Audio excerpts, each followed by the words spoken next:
Hey, everybody. Time to sit back, relax, and get your drinks ready because the Shifty Sunday show starts right now.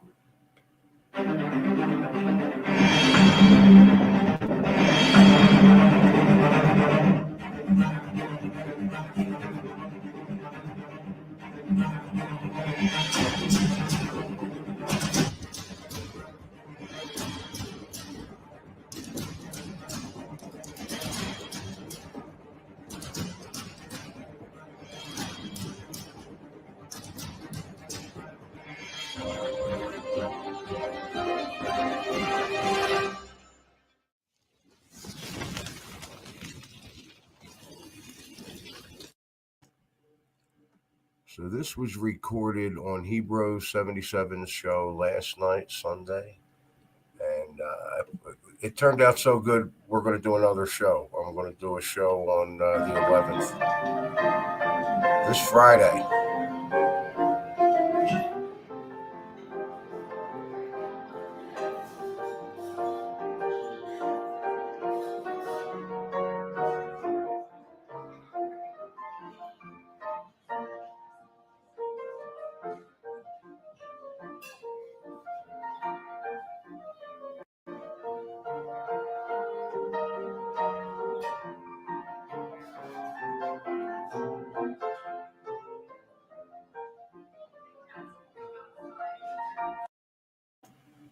So the second show on this topic will be next Friday at Hey, 9 everybody. a.m. Welcome to 9 Shifty a.m. Sunday. Eastern. I'm your host with the most that likes to watch Space Ghost Coast to Coast and have peanut butter on his toast.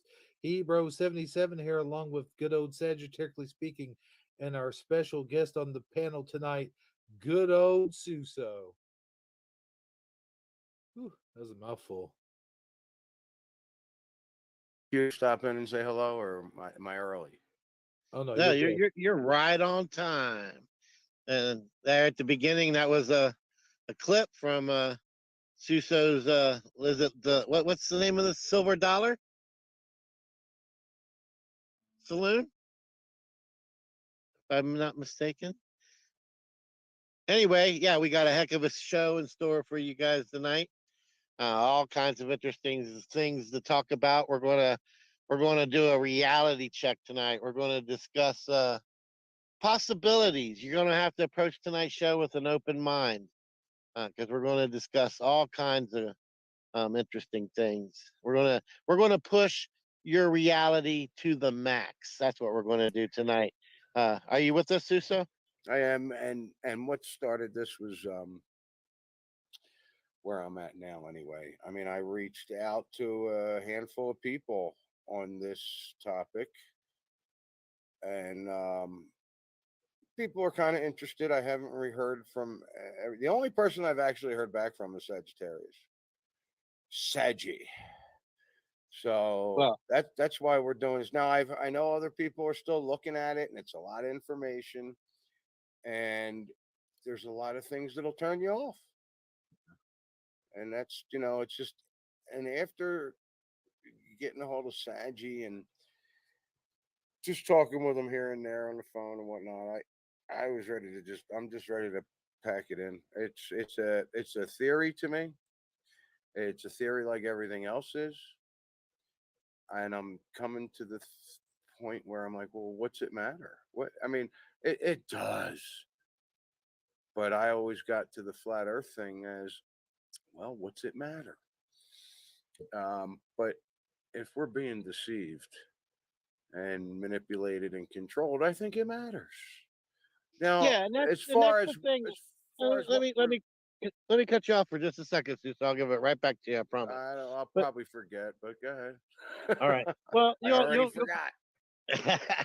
well, the thing about being a quote unquote truth seeker, if you will, is you have to explore new possibilities. You have to keep your mind as a canvas ready to accept new thoughts, concepts, and ideas. And sometimes you're going to come across a channel or a person or an individual or even a group of people, for that matter, um, who have who explore those boundaries, who explore new things, and some of it is very intriguing. But so then, but when you get into that, when you get into that area of conceptualizing things, some of it just seems like nonsense, and then and then somewhere in the middle usually lies the truth. So it's kind of like mining for gold. When you're shifting that pan, you're gonna find a lot more fool's gold than you find real gold. But if you're not out there shifting the pan and sorting through all that stuff, you're never gonna find any gold.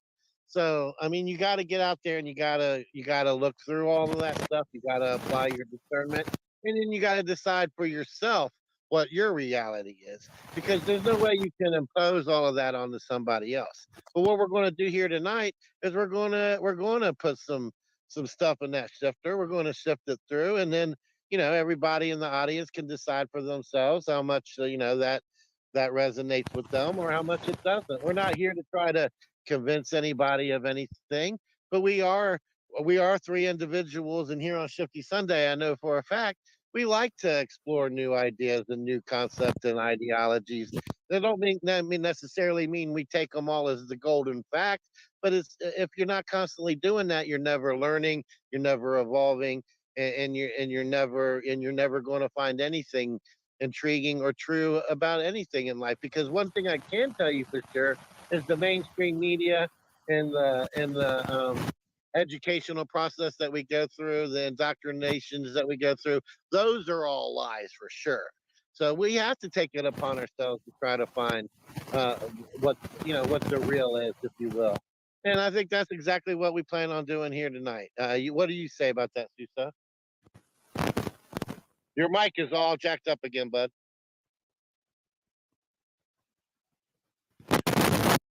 Oh, All right, I think we can hear you now. all right, because I barely touched it. Is that a yes? You can hear me? Yeah, we can hear you. Uh yeah, because I'm not, it's weird. I'm not totally on board all the way with this, but it really excited me. I was excited to get into something different, and not so much the videos that I watched, like 42, 45 videos or something that are about 20 minutes, 15 minutes long. Some of the stuff, whatever, I get it.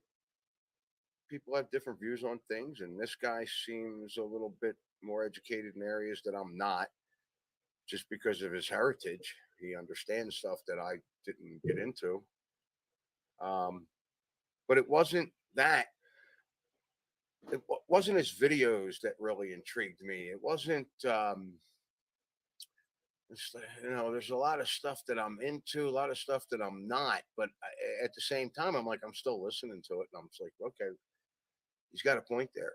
And I first got into this 3 years ago, or maybe even four, um, because of John Levy's channel mentioned it, and that kind of blew me away. I thought it was another channel, but it was this one.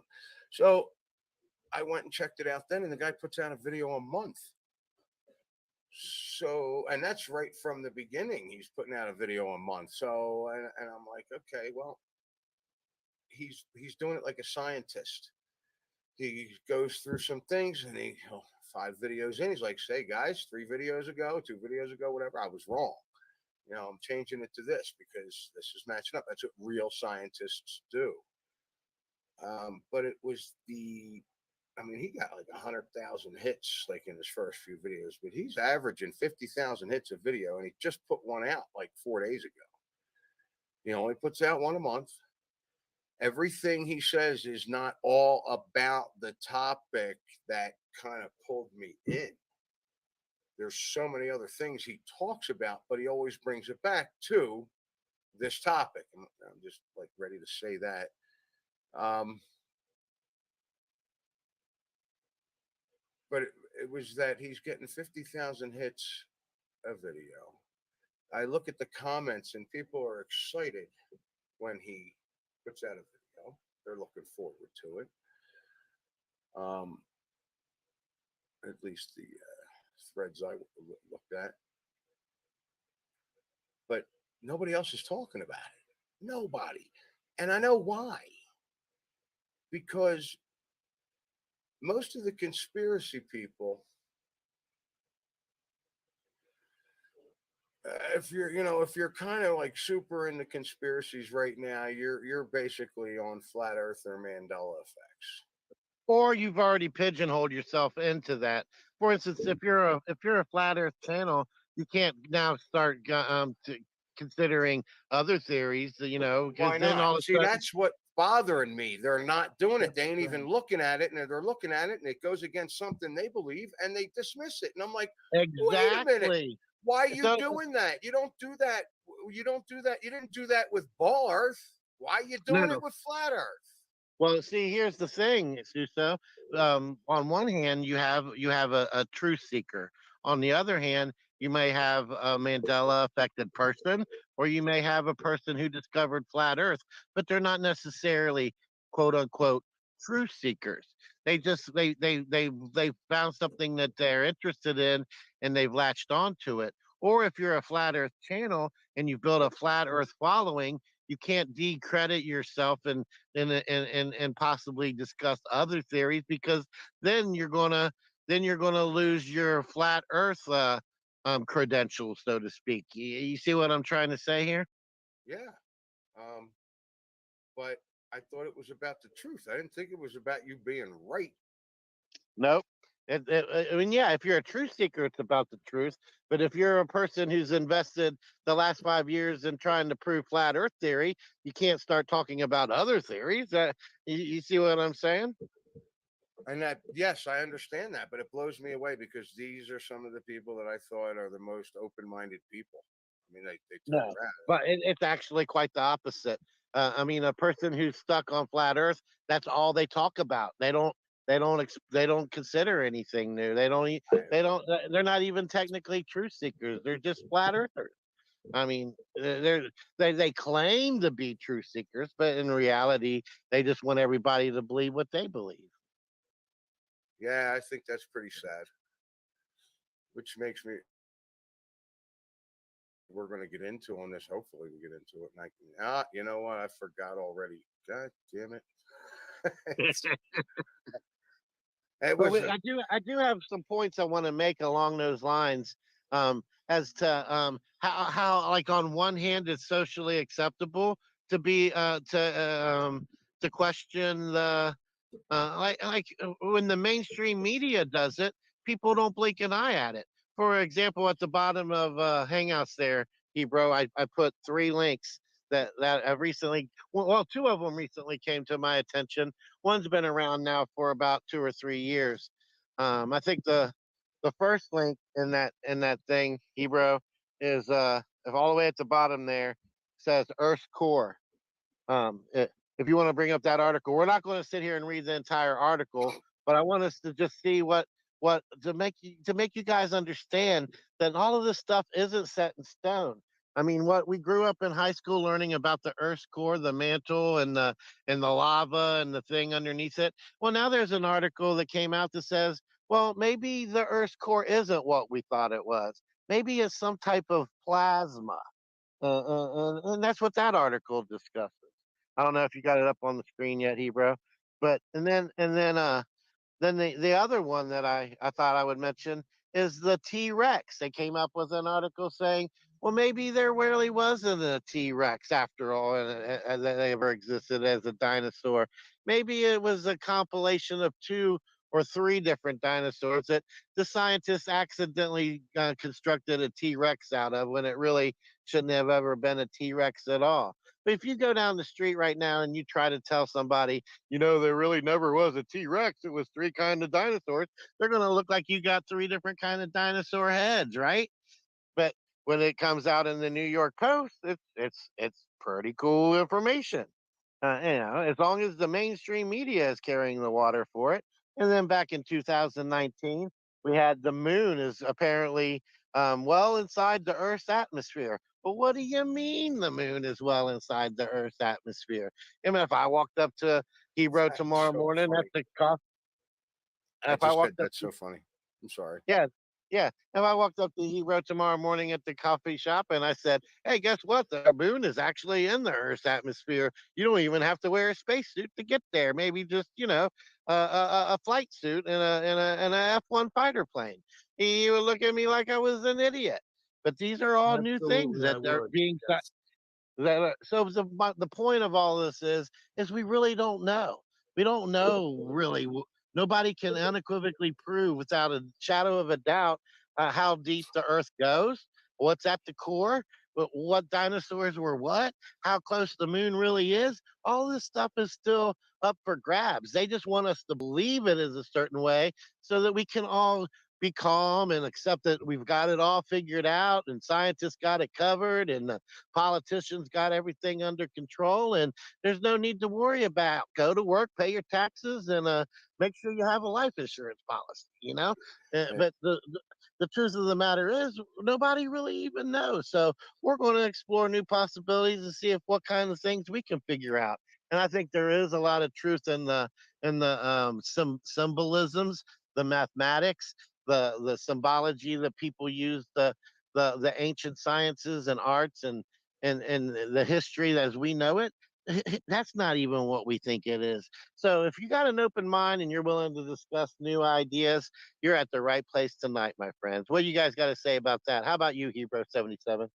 Well, you touched on a lot of things there. I mean, you just kept going on and on and on. So I'm going to try to cover one at a time. One of the things you talked about earlier was how people pigeonhole themselves into certain categories, and I'm going to be completely honest and upfront about you guys. A lot of the things you guys are going to be discussing tonight's going to be completely over my head because number one, I am one of those guys who pigeonholes himself into one of those categories. I tend to pigeonhole myself into the Mandela affected category, and I haven't done a whole lot of research on flat Earth, and I haven't done a whole lot of research on the moon's craters, and I haven't done a whole lot of research on the distance between the moon and the Earth and stuff like that. So I don't want to come on here and pretend like I know all of this stuff when I really don't, because I don't want to come off like an idiot. And number two, I think a lot of it is a lot of the flat Earth stuff is kind of silly. But with that being said, I am gonna go into it with an open mind. I'm not just gonna say, oh, it's just all a bunch of hogwash and then leave it at that. I'm gonna listen to everything you guys have to say, and I'm gonna weigh in on it. And that's what we're here for, to have a frank and open discussion about it. So Yeah. And one more time, I want to reiterate before I get lost in the sauces. We're mhm. not here to try to convince anybody of anything. We're just wanting to explore the new possibilities and to discuss them and, and take them at face value. And then you and there can, is yep, possibility. Like I'm not shutting yep. down the possibilities, but I've never really been a flat Earth versus round Earth person. That's all. That's all that Yeah. is. Yeah, and we're not even talking about flat Earth tonight. So anybody No. who's under the false impression that's what we're going to be discussing, we're not. We're taking it to a whole different level. Yeah. Um, but before we get into all that, Mhm. I want to say I also got some memes for us to look at. And Memes. did you bring up any of those articles just so we can see that they actually exist, T-Bro? Well, I'm actually doing that right now. Is letting you guys discuss things while I got a few things done. I'll be honest with you, while you guys were in discussion, because I knew I couldn't jump in there at any time. All right. Well, what do you got? Well, show me what you got. What are you talking about? You said you got a few things done, so I No, I didn't know got what. things done in the house. I don't have. Oh, okay. I totally misunderstood you. All Yes, right, you yeah. did. So bring up the articles just so we can see the dates and the Right. legitimacy of what I'm saying. Well, here's the thing. All right. Um, You damn, know, the thing, you got a lot of memes on here, man. Uh, Yeah, it's at the very bottom, like I told you, very bottom. Okay, of Shifty Sunday. Shifty Sunday. At the very bottom? Very, very, very bottom, like the most recent thing I gave you. Okay. Earth's atmosphere. Is that it? Yeah, those 3 links right there. They're all in the group. All right, hang on 1 second. Let me get my screen up. Wait, what the hell? See, the thing is, I was trying to talk and give you time to be doing that while I was talking, not picking up your dirty ass socks, my friend. I know, but see, hey, you got to take advantage of those times. I was fixing my drink and rolling some cigarettes, so just excuse me. Really? You roll cigarettes now? No, I'm just kidding. Oh, okay. But I was fixing something to drink. But here it is. There it is. I All got right, it. yeah. See, Yep. I'm on it. So this is from space.com. And it says, surprise, Earth's atmosphere extends far beyond the moon. When did this article come out? Let's see. February 21st, 2019. And then here's a diagram trying to explain it to us. A cloud of hydrogen atoms called the geocorona exists where Earth's atmosphere bleeds into outer space.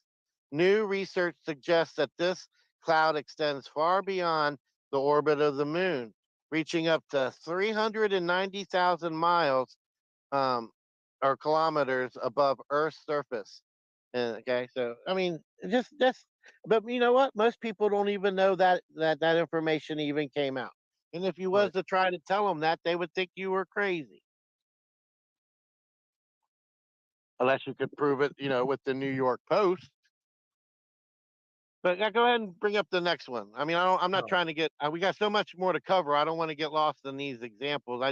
I'm using them to prove that we're constantly realizing something new about our reality. That everything as we believe it isn't necessarily set in moon rock. I mean stone. Here you go from the New York Post. T Rex might actually be 3 separate species, studies claim. And when did this come out? Let's see. Go a little further. Originally published by Fox News. A little bit further. Oh, it's not going to give us a date. Did I miss it? Was it on the top right? Yeah. All right. March 6th. See, just today, right? yeah, today. Yeah. All right. And then go ahead and click the last one. All right. Let's see here. Oh yeah. Okay. All right. Come on, USA Today. Get out of here. Ah, the You heck. clicked the wrong thing, didn't you? Now I you got to guess pick a plan, man. See, you done committed. I know. Yeah, I Oh think you can man. just close the tab. I'm not sure. Backspace. All right, yeah.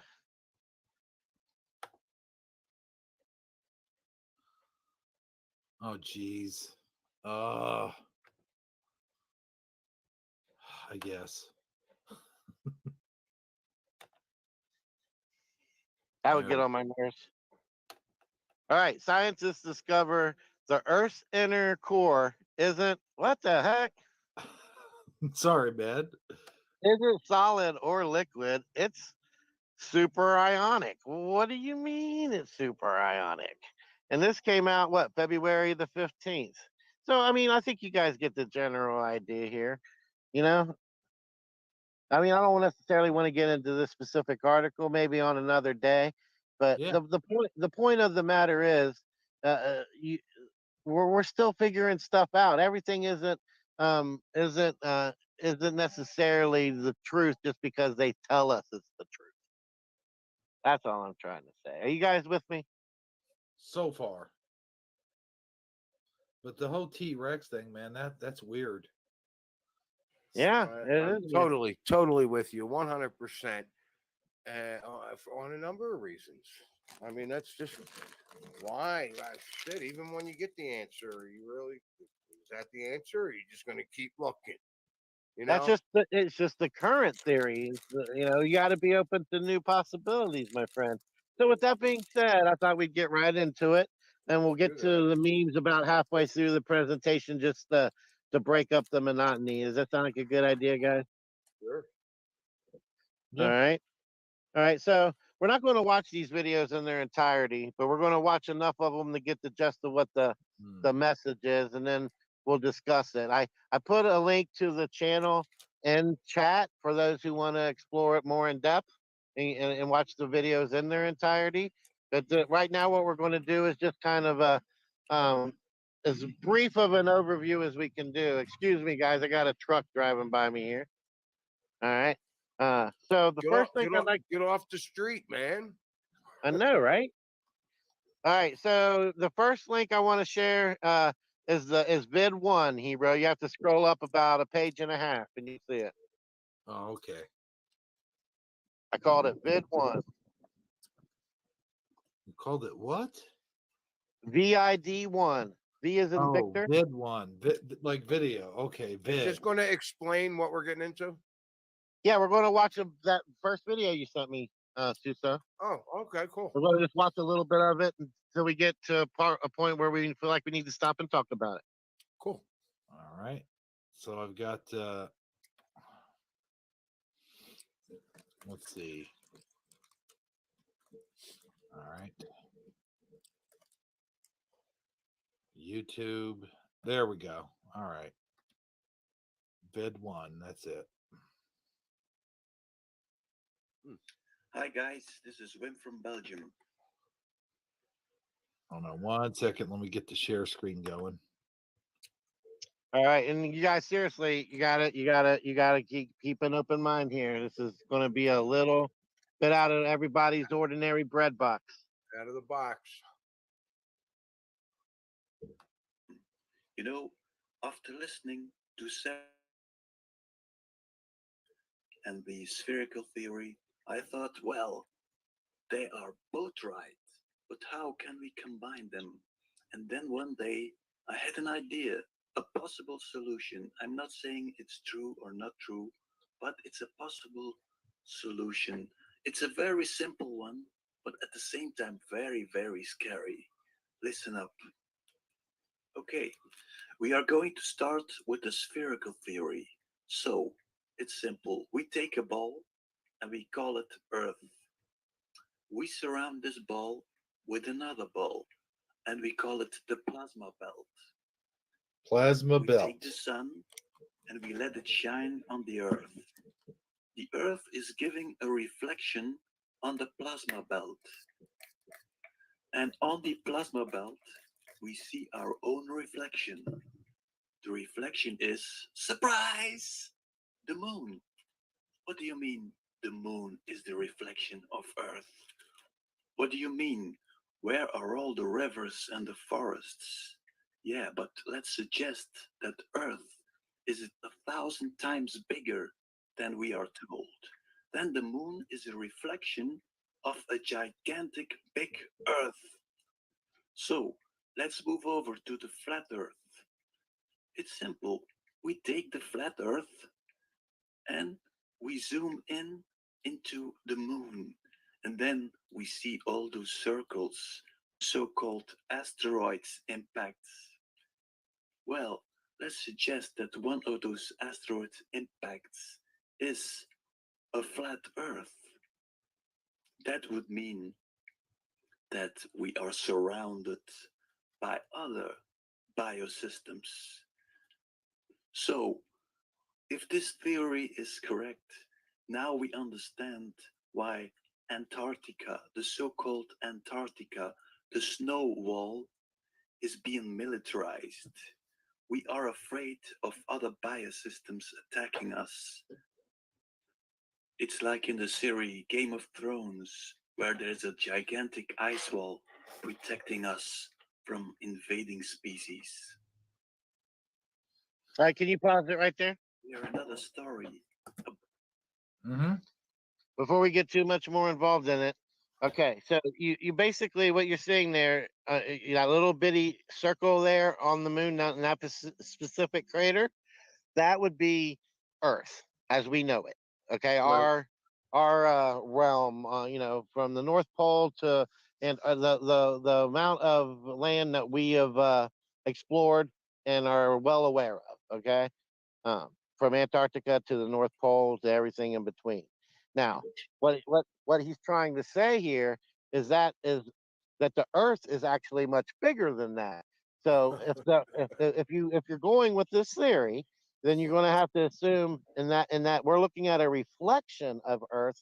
All of that other stuff on the moon that you're seeing there is Earth that hasn't been discovered yet, beyond the ice wall.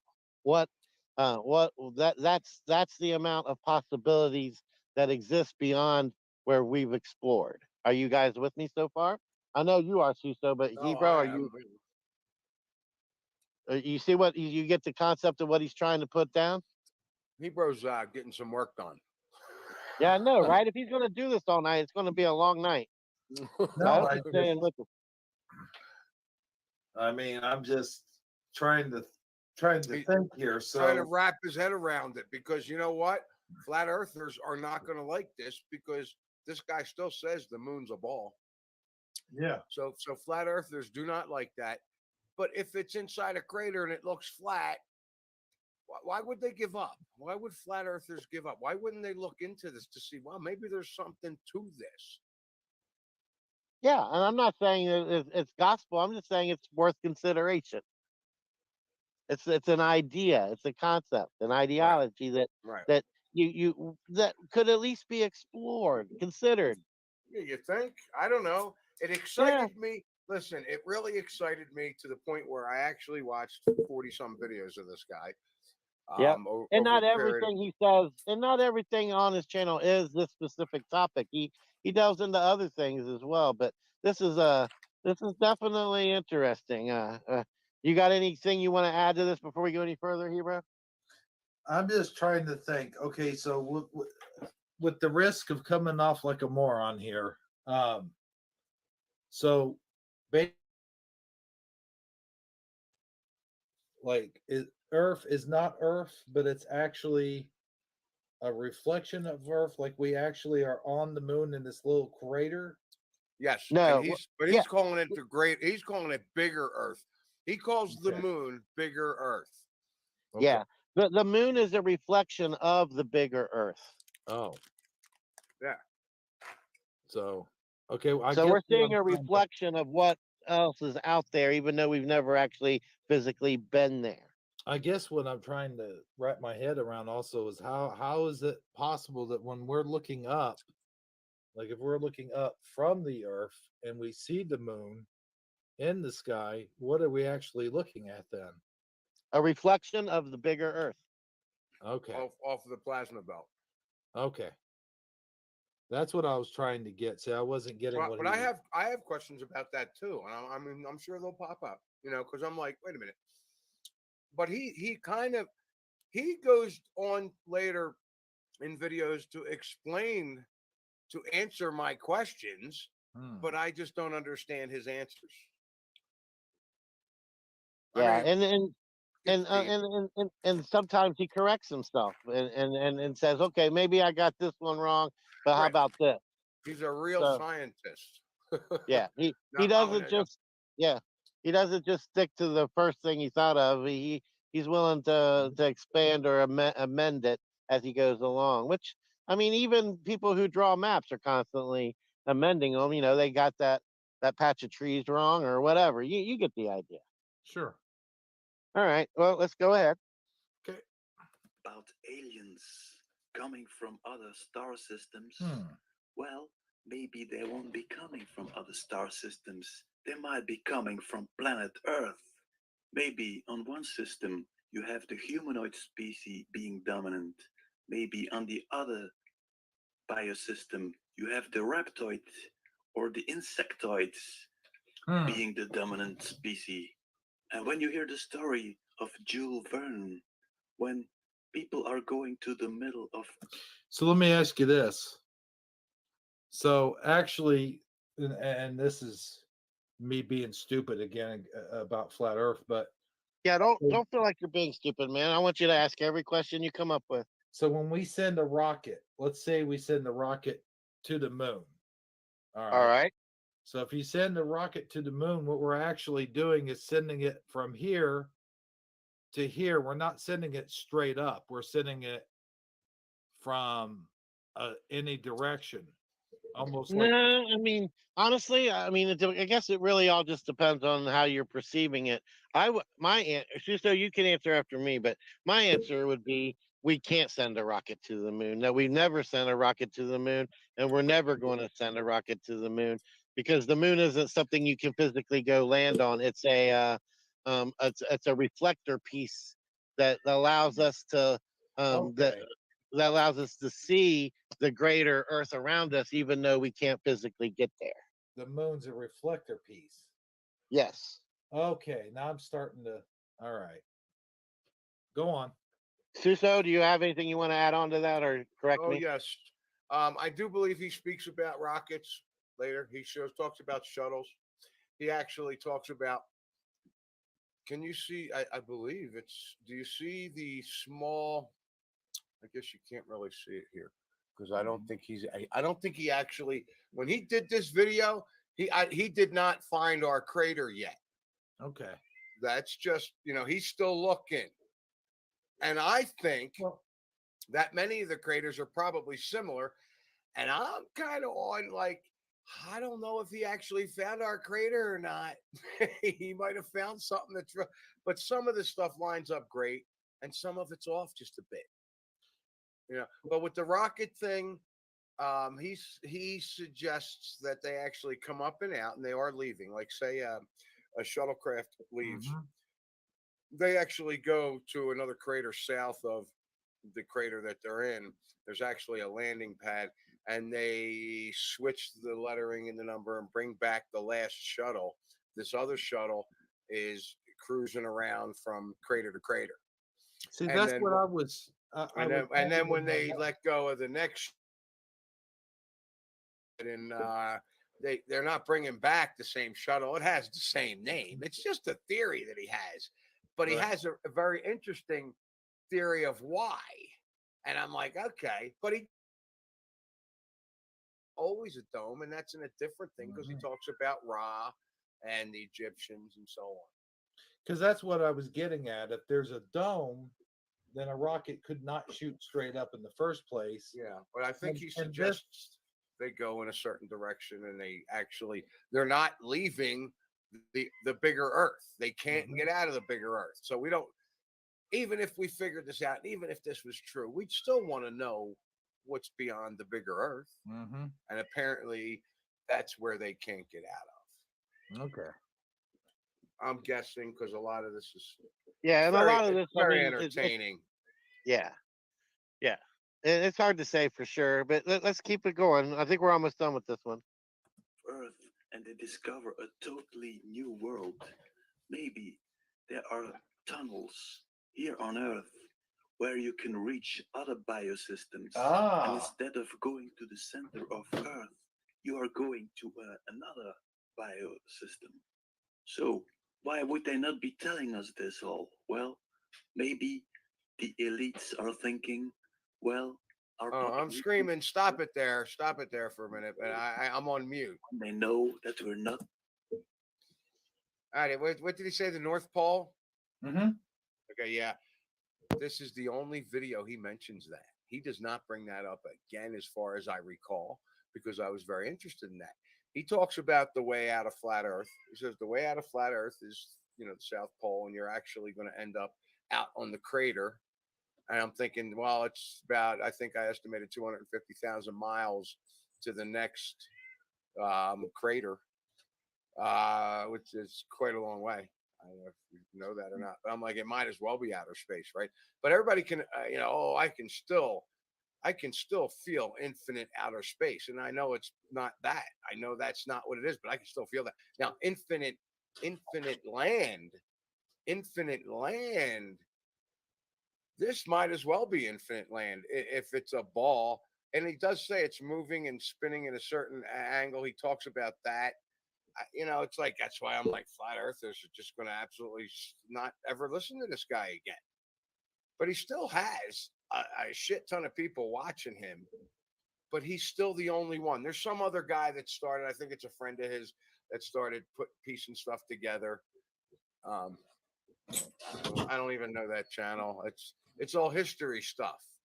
It's how the Earth became what it is, and what we were. We were something before, and half of the crater he suggests and figured out for some reason that half the crater is Antarctica. The other half is our world. Yep. And I think we're going to get that far. As a matter of fact, we can stop this one here and let's go to the video 2, Hebrew. Video 2. Yeah, there you go. Video 2. Yeah, you're saying stuff that's matching up with what my thought process. Awesome. Yeah, you're I asking mean- excellent questions too. I mean, and there's no necessarily right answer. All this is just the concept, you know. Part 2 is right Yeah. there. Oh, there you go. It is interesting, but he goes off on things, like I said, that people just can't get around. And I think that's a shame. I mean, even if it's not true, even if it's not real, let's debunk it. So, and I thought about debunking it. I actually have up Google Moon on my computer right now, and I'm like looking at it and zooming in, and I'm trying to figure out. Google Moon is just like Google Earth. They cover shit up. Why are you covering shit up on the moon? You know, or why are you enhancing different things on the moon? I don't understand that. Because it's got to fit the mainstream narrative, Suso. They actually covered up a patch. It's like, I'm looking at this. I got 2 patches on the moon of pictures of the moon. The patches are pictures of the moon, placed it on top of this. What the fuck? I mean, that ain't right. Although there is something here that looks interesting. What? All right. On this video, he's going to kind of reiterate what he already said, but then add on to it just a little bit. But there'll be a somewhat of a review. But I think we could use that because we're all still trying to wrap our heads around it. So go ahead, Hebrew, whenever you're ready. Yeah, I guess one thing For at a those time. who didn't see the first part, I'm giving you a 30-second review of part 1. Good. Here What it the hell comes. was I'm this? going to start with the spherical theory. So, it's simple. We take a ball and we call it Earth. Right. We surround this ball with the plasma belt. Then we take the sun and we let it shine on the Earth. The Earth is giving a reflection on the plasma belt. And on the plasma belt, we see our own reflection. The reflection is, surprise, the moon I agree, Bob. Let's debunk it if we can. I mean, of Earth. but What do you mean? Where are all the rivers and the forests? Yeah, but let's suggest that Earth is 1,000 times bigger than we are told. Then the moon is a reflection of a gigantic big Earth. So let's move over to the flat Earth. It's simple. We take the flat Earth and we zoom in into the moon. And then we see all those circles, the so-called asteroids impacts. Well, let's suggest that one of those asteroid impacts is a flat Earth. That would mean that we are surrounded by other biosystems. Here is part 2. I would suggest fasten your seatbelts. It's going to be a heavy ride. Okay, people will say, well, this theory, it's not real. What are you going to do with a solar eclipse? Okay, I will explain solar eclipse to you. Watch this. Before we go any further, I would like to remind you of the theory of Plato, the allegory of the cave. In fact, we think we see something, but we really see shadows of the real world. So first we take the sun, then we take the earth. We create the plasma belt. On the plasma belt, we see the reflection of the sun. On the plasma belt, we see the reflection of Earth. The reflection of the sun is shining on the Earth. So everybody is thinking, that the sun is shining on us, but in reality, it's the reflection of the sun that is shining on us. So, what is a solar eclipse?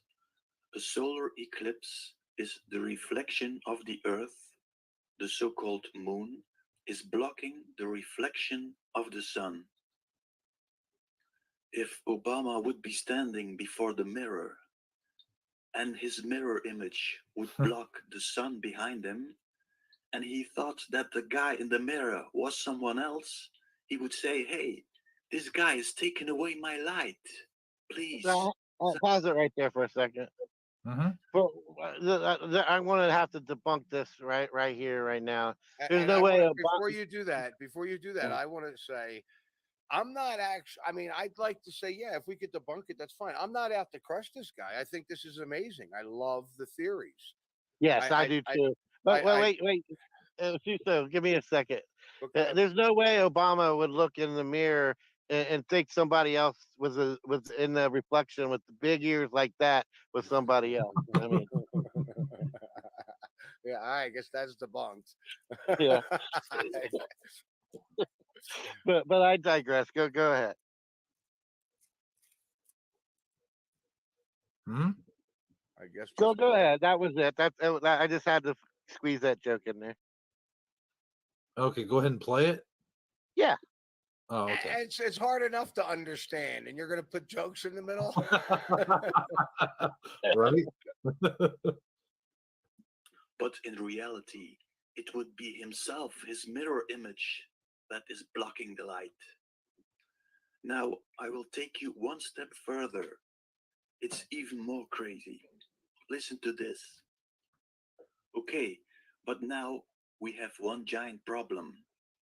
One side of the earth has been lit by the reflection of the sun, but the other side is dark.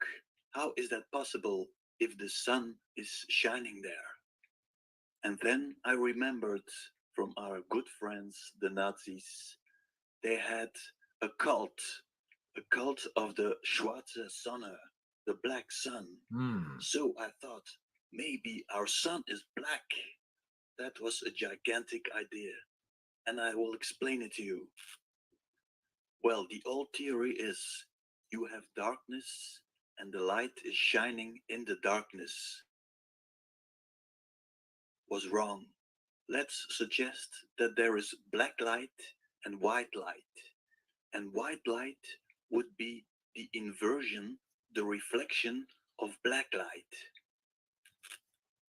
So, so if you have a black sun shining and it mirrors in the plasma, it could become white light. So white light is the reflection of the black light in the plasma belt. So when you are standing outside at night, the black light is shining on you.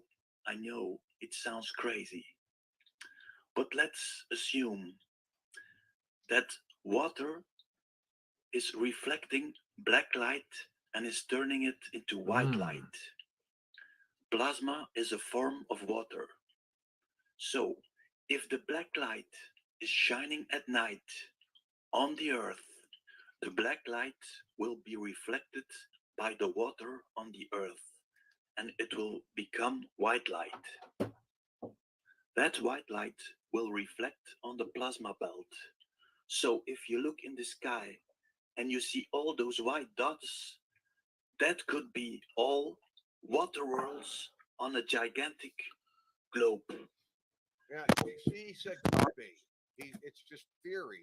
He's still making theories, and he's doing it in a scientific way. Yeah. That's what made me enjoy it. I mean, I'm like, wow, I'm really because he's what now. This is where he gets. I don't know if it's this part or whatever, but he gets into the stars are a reflection of our entire Earth, the bigger Earth, and the moon is a reflection of the bigger Earth. And I'm thinking, well, that's a hologram, right? And who's to say the smaller stars, the ones you can't see, are another reflection behind it? I mean, I'm just speculating, just like he is. He's never mentioned hologram as far as I remember. I'm just throwing it out there.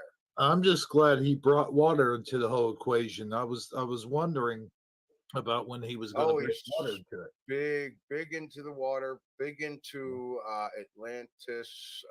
He actually finds planets in Atlantis. I believe he says Atlantis is Saturn. Finds them on the moon. He still hasn't found which crater is Earth's, and he does it in a couple of videos. I mean, he does it, I guess, 5 videos out. Well, I mean, I like the whole water thing that he adds into it because water in itself is a giant reflection of light bouncing off from the sun to the earth. And Well, and this is still interesting. His theory. I mean, I'm like, okay, I'm listening to this, and I'm going, dude, really? Okay, why not? I yeah, mean, he's just speculating, and it sounds goofy, but I'm like, why not? I've seen shit change before my eyes. true. So what makes this any worse? So anyway, I just kept going deeper. Let's keep going. Yeah. Would be a map of the Earth reflected on the plasma belt. So, and what star would be the Earth? Well, it's quite simple. There is only one star that is not moving. That is the polar star, Mm, Polaris.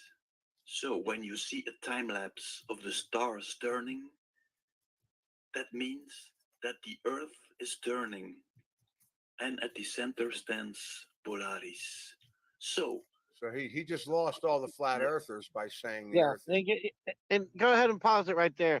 Think he Yeah, did. he did do so, but then he didn't because part of the flat Earth argument includes Polaris or the North Star, simply because when if you take all the stars in the universe or that in the night sky, I should say, and and you time elapse them, you see all those swirls there on the screen. Mm-hmm. They Yeah. do that circular motion over time. Like if you was to take a, I don't know, a whole year of pictures or video, and that and you know it would look like that, right?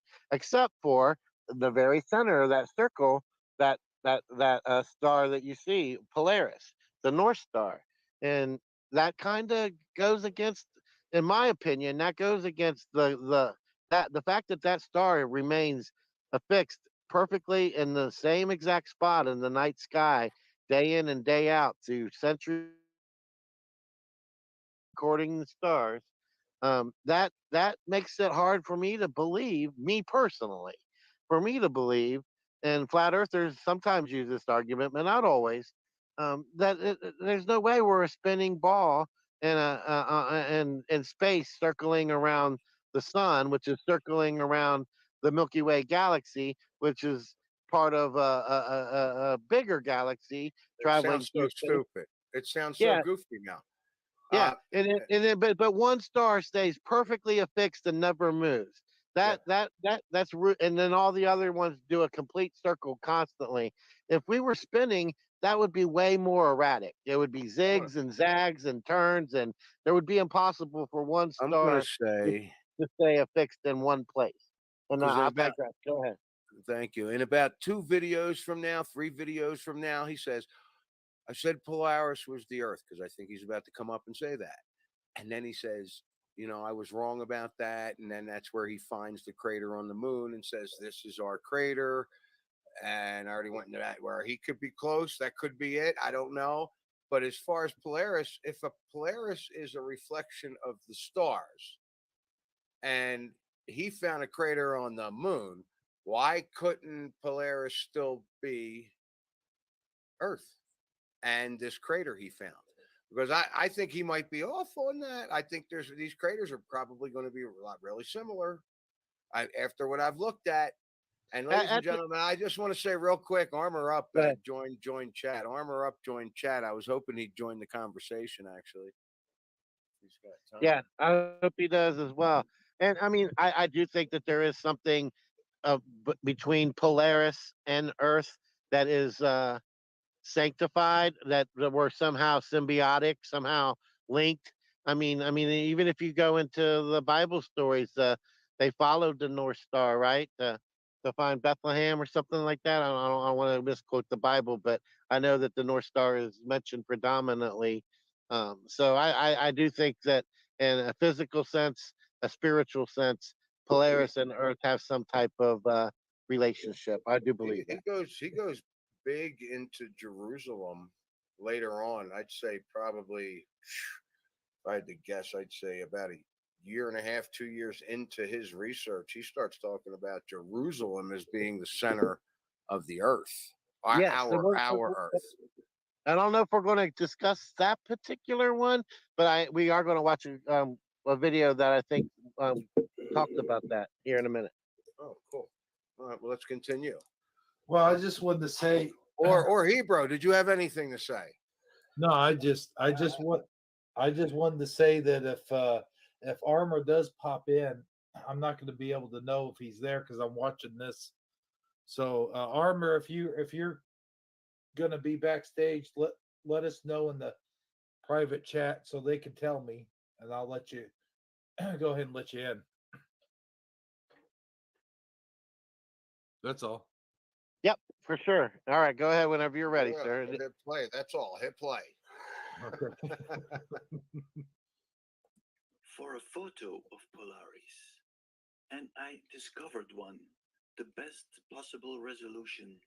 So I took Polaris, I made it a little bit darker, and then I took the flat Earth. Oh my god. This is not true. Yes, I guess it is true. We are Polaris. We are the reflection. Polaris is the reflection. Now pause that. If we could take a gigantic telescope, we Huh? I said pause that because even though I'm sitting here going, yeah, he still could be right. I see where he's matching this up. Mhm. This home here, this here comes, this here. There's still this here. There's nothing. And so maybe not. I'm just this is my second time here, so or maybe third. All right, good. could see ourselves mirrored on the plasma belt. So I really don't know if you're still sitting in your chair. You might be lying on the floor, laughing or crying. I don't know. Maybe you say, this guy is nuts. This guy is nuts. The problem. But I'm afraid I might be right. Sleep well, my friends. Sleep well. All And right. like I said, he does come out and say he's wrong about Polaris, but like I said, I don't know. I do understand why now because when he gets to the crater and finds the crater Earth, half of the crater is Antarctica, and that wouldn't match up with what he found there. I still find it fascinating. Especially the way he changes and scientifically looks at stuff. Oh, God, Oliver, great. Please don't be convinced, man. I'm not convinced. This is one of those things where I haven't been excited in 7 years, man. I haven't been excited about something like this since I've been impaled. I mean, it's like all the Mandela effects and stars communicating with me and the impalement and standing up with no injury and birds flying backwards. And I mean, man, I want that back, Yeah. and And, and I went and asked because I said, you know what, you ask, you shall receive. So I've been asking. I said, I want that excitement. I want something. Give me some more truth. I want some truth. What's going on?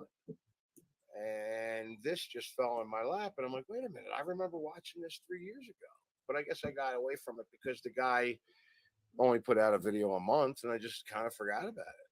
Went on yeah. to more better Mandela effects. I don't know. And again, I want to make it clear that nobody's trying to convince anybody of anything. We're just No, diving down the rabbit hole and seeing what we find.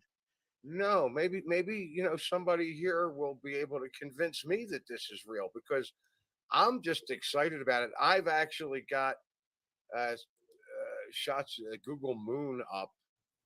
I'm figuring maybe at the end of the show, Hebrew could pop it up for me. because I got something on Google Moon that is absolutely created. It's artificial, and I'm just like, this is baloney. What is this? It's a patch, but it's a bunch of craters in a shape. I'm like, this is ridiculous. And I just popped it up, and I'm like, because I figured if I'm going to do research on what this guy's putting out, first thing I got to do is get interested in Google Moon and get used to it. So that's going to be taking up a lot of my time. I'm Yeah, excited about that. and I hate to be that guy, Suso, but keep in mind that the first word of Google Moon is Google. I got it. I know. Look, I know because the thing I'm looking at is a patch on the moon, and it's a picture of craters in a pattern, and I'm just like, come on, that's not just for nothing. They don't do shit just for nothing. Everything they do has a reason. So Yep. I'm gonna try and Hey, find Armor. out what this pattern is. Armor up in the joined house. channel.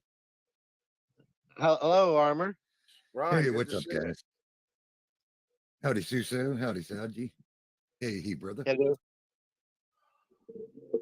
Yes, I'm glad you joined us. I'm not sure. Are you here, Hebrew? Well, that answers that question. No, I'm right here. I'm right here. Hey, Armor, I was what's gonna up? say, it must be here. He brought me in. Nothing. How's it going? Oh, yeah, that's true. All right, so I thought we'd look at one more video, and then we'll take a break from this for a minute and do some memes, and then we'll get into the other stuff. But this video kind of relates to the one we were already discussing, and it's the third link I gave you, Hebrew. Third link. Now, before you play it, though, Armor, do you have anything you want to add to what we've discussed or looked at so far? No, not really. Although he does find the crater Earth.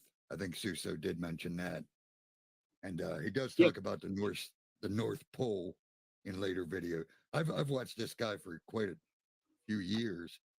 Of course, I don't agree with everything he says. He misses a few things.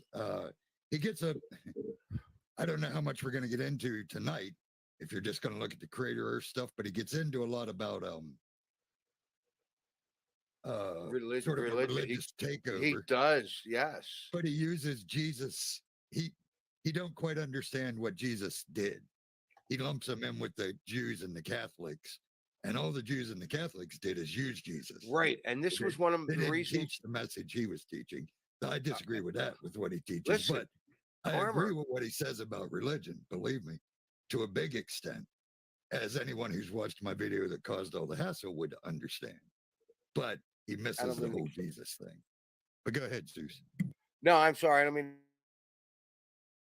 lost flat Earth people. He lost Christians, and it was like Well, he that's lost just closed-minded people in both camps.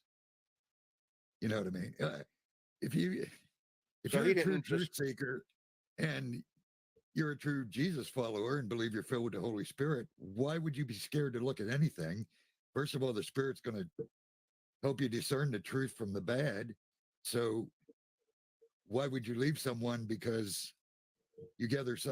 I mean, I don't understand. If you want to go into the Jesus thing, as far as I understood that. Listen, I don't know, and I'm sure you have an answer on this, or at least a perspective, as far as how many different Jesuses there were.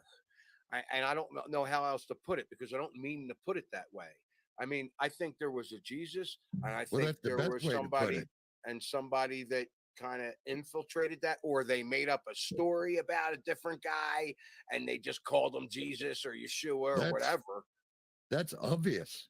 Jesus warned about that happening. There's going to be lots of Jesuses, and there is lots of Jesuses. So there you go. And that's so we can take that. So we can take that and just walk through it and say, okay, let's just say this guy missed it, and let's see what else he has to say. All right, that's exactly what I'm flat saying. Earth Don't people throw it too. out. Yeah. That's exactly what I'm saying. I didn't throw it out when I realized he missed Jesus's message. 99% of these people calling themselves Christians miss Jesus's message. So why would I expect someone that probably hasn't read the Bible would miss Jesus's message? I You know might what have I been mean? watching the guy a month now, Ron, and you've been watching him for years. I Yeah. mean, And I got turned that's on to that's him an the same answer way right you there. did, John Levi. You know what I mean? Oh yeah. That's Oh how I really? found him. Okay. Yeah. Nice. Yeah, I mean, I'm not on board with the crater Earth thing. I'm not saying I believe the crater.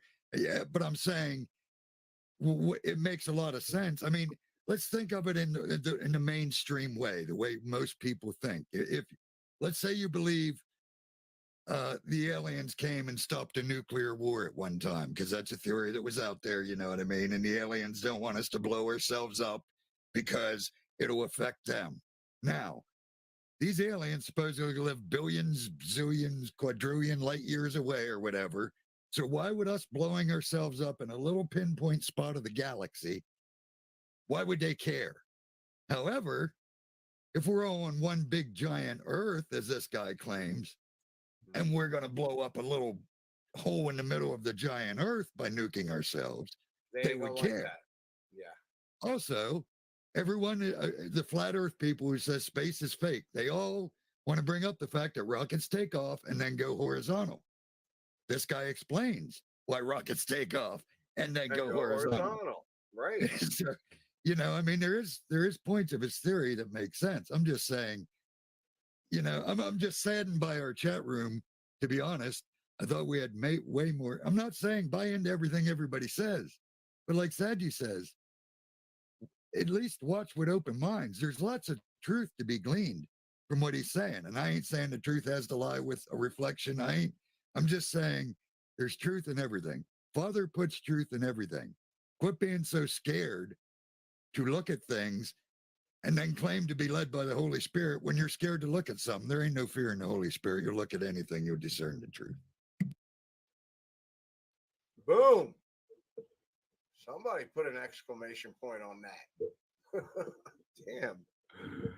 Thank you for coming in. Yeah, I'm glad you joined us as well. And I mean that is bottom line. What the point that I want to reiterate is that, I mean, if you're not exploring new possibilities and you're remaining fixed on the concepts and ideas that you've already established in your mind, then you're never going to evolve or expand your horizons. You're never going to be enlightened by something new. And I'm not saying this is the truth. I'm just saying it's a new way of thinking. It's a way to expand your mind, a way to think outside of the box. And that's what's so intriguing about not only this channel but channels like this. People who are willing to put it out there to explore new possibilities. I mean, to me, I eat this kind of stuff up, but at the same time, I apply discernment and I don't take it all at face value. But if you're not exploring these new ideas, you're never going to you're never going to evolve. That's just my personal opinion. Take a break now. Yeah, let's take a break. Let's look at How some about memes. before you look at the with the snow there, Hebrew 77. Yeah, yeah, Yeah, you can do that. Right? put the snow shot up there if you're in the room. I know. I'm calling. I hope he's still with us. Well, that's not the one I meant, but that I'll tell you right now what that is. That is a shot of the moon on Google Moon, and oh, I mean, what is? Are you kidding me? What is this? This is ridiculous. It's a patch. Okay, it's just like Google Moon, and I'm looking at these patches, and I'm like, what is this? So I zoom in, and I see this, and I'm like, what is this? This makes no sense to me. Why? First off, it's not even real because it's a patch. You can see the outline that they covered it up. What I want to look at is stuff like this, or see what this stuff is. I want to zoom in, and you can't get in far. You're not going to get in. Like if that was a plane, another planet. Okay, see, yeah, see, they don't give me. I think he uses the word biosphere. Is this? Yeah, if this is another biosphere, this is your ice wall. This whole thing Is their Antarctica keeping them in protected? Looks like they got a hole right out here. Looks like they could get out. Is this land? Is this water? I don't know. They won't let me go in any further. I'm just like, wow, this is amazing. If this is true, and like, I don't know, you go out here, they go down into the bigger Earth and go to other craters. Like our North Pole is what I suspect that is. This guy actually comes out and says, wow, this is Mars, Mercury, Venus. He like finds all the planets on his. See, I have no idea what I'm looking at. This is the first time I've ever pulled up Google Moon. And the first thing I see is patches. I'm like, what did you do? Why are you steering me here? That's totally on purpose. This I don't see patches anywhere. Oh, here you go. We got a couple more over here. And I'm like, well, this would be fun to explore like Google Earth, but I have no idea. I have to find the coordinates to his crater, and I think I'm think I'm like I want to look at this. This is so obvious. This is a picture of I don't even know if that's a real picture of the moon, but it's a picture of a crater, and it's a patch. So what's really here? Why would you do this to the moon? Yeah, that is crazy. I never even Why? knew there was a Google Moon, but yeah, why is there patches? That I makes only no sense. I only assumed there was a Hi, Google sweet Moon. Connie Joe, by the way. I mean, come on. This is so ridiculous. Why are you hiding shit on the moon? I mean, look at this. And these are better pictures than what they're giving me. I'm like, I think these are actually Google Moon pictures. This is what I get, and they can get this. So I'm like, all right, well, I might as well take a peek. I mean, if I can actually, that's a pretty good shot. But I don't even know if it's real because it's a patch. But thanks, really. Maybe if I wait, you think it'll pop back up if I wait? I guess you guys don't want to wait, so we ain't gonna do that. But I mean, look at this. Is that a spiral? I mean, what is that? And this looks like an ice wall, keeping these people in. I don't know. I don't know. I'm just really Well, intrigued. It's a well, they shame that say in the center is the Tower of Babel, right? And look at the tower in the middle of the crater. yeah, but this is one of those patches, which like I said, probably a real picture just from someplace else on this. Look at this. What? This is Google Moon. What am I going to be able to look at here? Why do these things look like stars? Look at that. What is that? Yep. And you know what? I'd say 90% of the people go to work, pay their taxes, invest in their 401k, and get their kids every other weekend after the divorce and pay their life insurance, and never once will bring up Google Moon and try to figure out what's really going on. I know, but look at this. This does look like outer space, does it not? I mean, what they say outer space. I go outside and look at the stars. I'm not saying it looks like that, but I'm dot dot dot. You got your triangle forms all over the place. I don't know. And if it's just a reflection, is that what they're giving me? They're not giving me the real thing. They're going to give me the reflection. If this theory holds and is true. I mean, what is this? I wouldn't even know what to look at. Except if I get the coordinates of his crater and I can explore what he was looking at. Well, Because the this is a crater he's lot talking of about, the crater he's talking about is one of the named mapped craters of the moon. So all you have to do would be get the name of the crater. I forget which crater he says is us. I can't remember off the top of my head, but you could then look it up. You know what I mean? It would.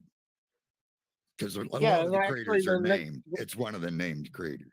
yeah, it is. It's one of the well-known craters that have been discussed. I've heard it discussed before. Let's go ahead and do the next video, guys. It touches on Antarctica, but it does more of kind of along the lines of what he's already started us.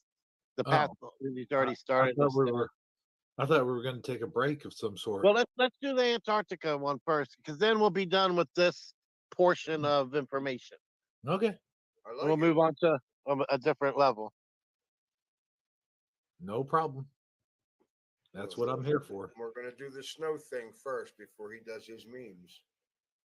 Okay, yeah, we can do that.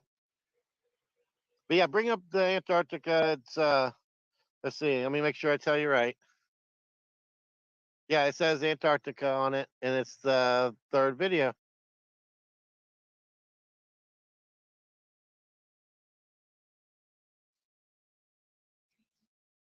You see it, Hebrew?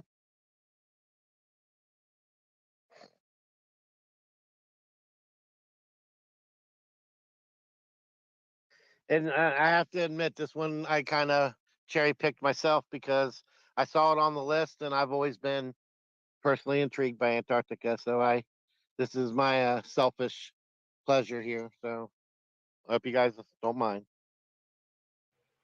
Ew.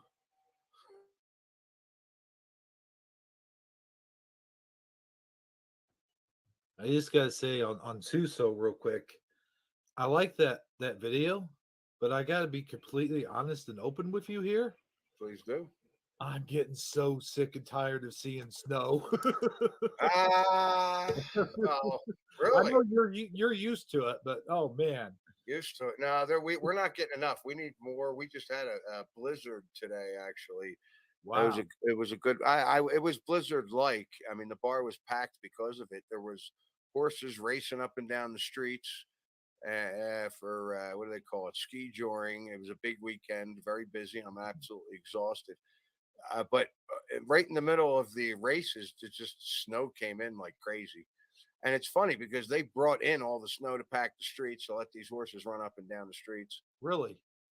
Yeah, yeah, you'll get a shot of it. Now down the we'll talk later about that. All right. So here's Antarctica. There we go. You want the truth about Antarctica? Fasten your seatbelts. Here it comes. I gotta say, this guy talks so softly, like I could probably fall asleep watching these videos.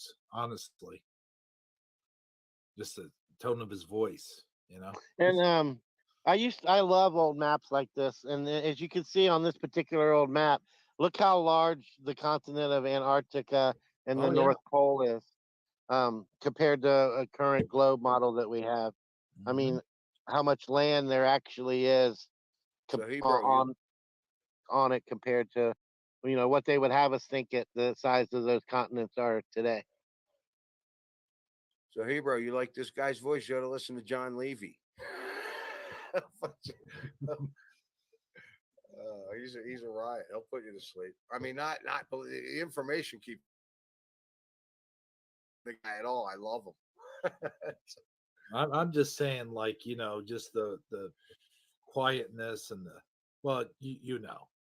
Well, there was somebody. I was listening to one of his videos down at the bar before work. I was all opened up and everything. John Levy's, and somebody came down and said, "That sounds like so and so Malkovich." What's the guy's name? He's an actor. Yeah, John Malkovich. He goes, "Is that John Malkovich?" And I'm like, I would have never really looked at that. He's like drawn out in the way he talks. It's like, all right. Anyway, I digress. Let's go to Antarctica. Comes Thanks, Luther. You too, brother. human on the moon. The moon is the reflection of Earth, not the little ball you have been told, but a gigantic Earth. And in one of these craters we live, the crater Sulpicius Gallus M. Probably you There won't you go, believe Susa. me, but I will prove it to you within Oh, the yeah. next minute. And What the symbol, the what it looks like. take? Thank you. What it looks like I'm starting to see this symbol like out of nowhere. I'm like, oh my god, like that's just so stupid. Why am I seeing this thing now? Go ahead, I'm out. A Did free you catch the name of the crater, Suso? Yes, and even after watching 40 some videos, I still don't know what it's called. Well, rewind Sup- it like 30 sup- seconds. it's subpiplius. That's why I don't know because I can't say it. And it'll change in a couple of months with the Mandela effect anyway. It's just something easier for me to say. Whoa. You have to go by the red line here, bro, not the gray one. Yeah, You think I'm kidding? they're right there. Whoa. within the next minute. Watch this. Supiculus gallus M. Take a freeze frame of the crater. Darken Did it. you get it? Now let's make a 3D Yeah, I got it. Supiculus gallus M. Okay. All right, go ahead, Hebrew. map. Watch the differences in height. Next, we take the official Antarctica map.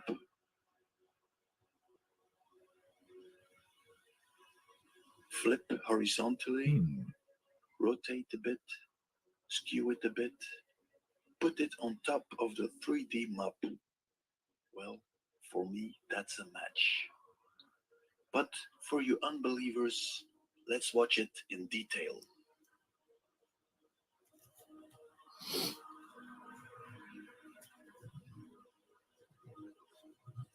So essentially, what he's trying to, I guess, prove here is that Antarctica fills in half of that crater, which essentially means that half of the land that we could explore, if it's Antarctica, is yet to be even explored.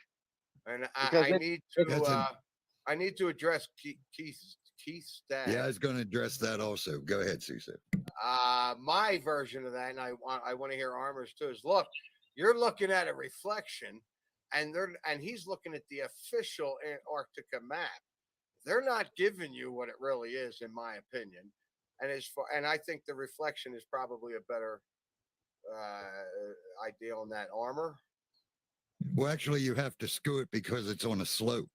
You got to remember this is a crater. So Antarctica isn't flat like it is on a map. It's at an angle, which would skew its perspective looking flat on it from that angle. Yeah, and it's not like you had to skew it a whole lot. I mean, it was just ever so slightly. You know, to be honest, that's the question I was going to ask is why he has to skew it so much. Like if you're looking at, I don't know, like a giraffe straight up from the top, it's going to look basically like a line. Now, if that giraffe's on a slope, so it's higher, it ain't going to look the same. So the fact that It's a matter on a of slope, perspective. you get depth, right? It's a whole matter of perspective. So that's why he has to skew certain things because he's making it fit into a bowl, basically, a crater. And one of the reasons why I thought, wow, I want to see if there's other craters that look like this because he might just have the wrong crater. They might be very similar. About every time we give you an answer, well, then, enjoy the show, I guess. Yeah, I mean, there's going to be questions along the way, and that's what we're here for. So, how I mean, obviously, I do like his is quite closed. I'm just saying.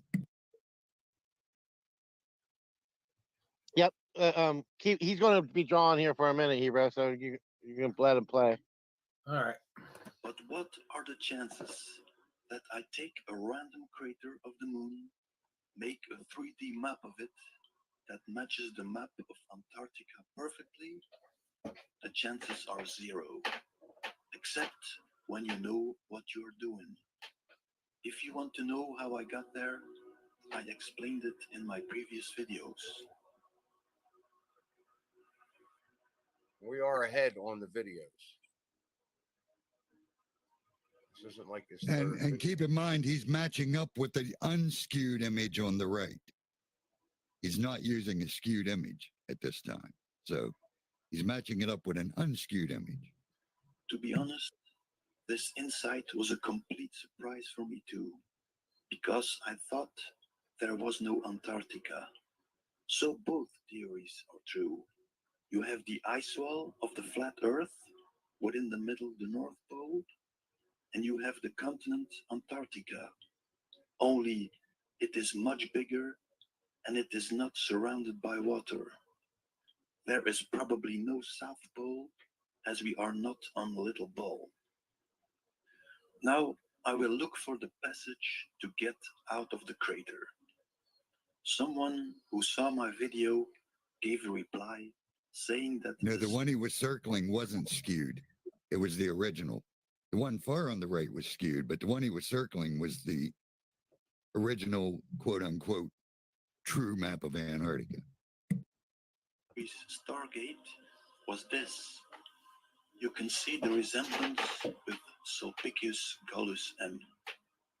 Now I will give you some information about the Pillars of Hercules, because I think that is the clue to get out of the crater. For this, I will take Wikipedia. According to Plato's account, the lost realm of Atlantis was Pause situated it a second. Pillars of Hercules. Absolutely, John. We're all free to speak our mind here. What I don't like is when people make fun of you when you speak your mind. That's what gets my goat. But yes, everyone's free to speak their mind here. Just don't ridicule others if you don't agree with them. That's all I'm saying.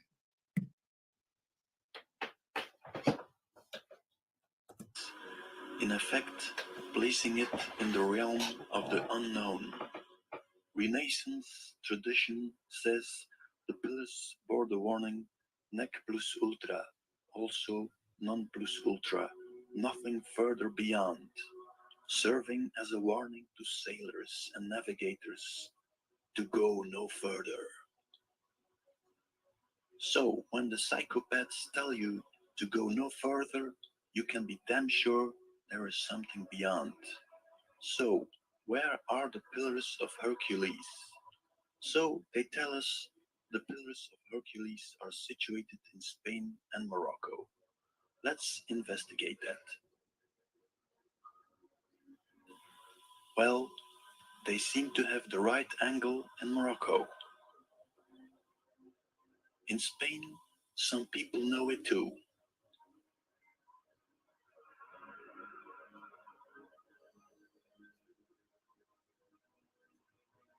The Pillars of Hercules remind me of the favorite subject of the Freemasons, the Pillars of Jacquin and Boaz. So, you destroy the pillars, the symbolic destruction of the gate. Sadly enough for them, that was exactly the event that got me searching for the truth. Later on, the Spanish changed their symbols into plus ultra. There is more. Columbus discovered the New World. I think the New World was not about the Americas. It wouldn't surprise me that Columbus discovered the passage out of the crater. Now, why am I saying this? Because when you look on the Antarctica map, you have a place called the Hercules Inlet. When you put that on the new map I made, you see the gateway of the two pillars. When you flip the map, you can clearly see the two pillars and the gateway.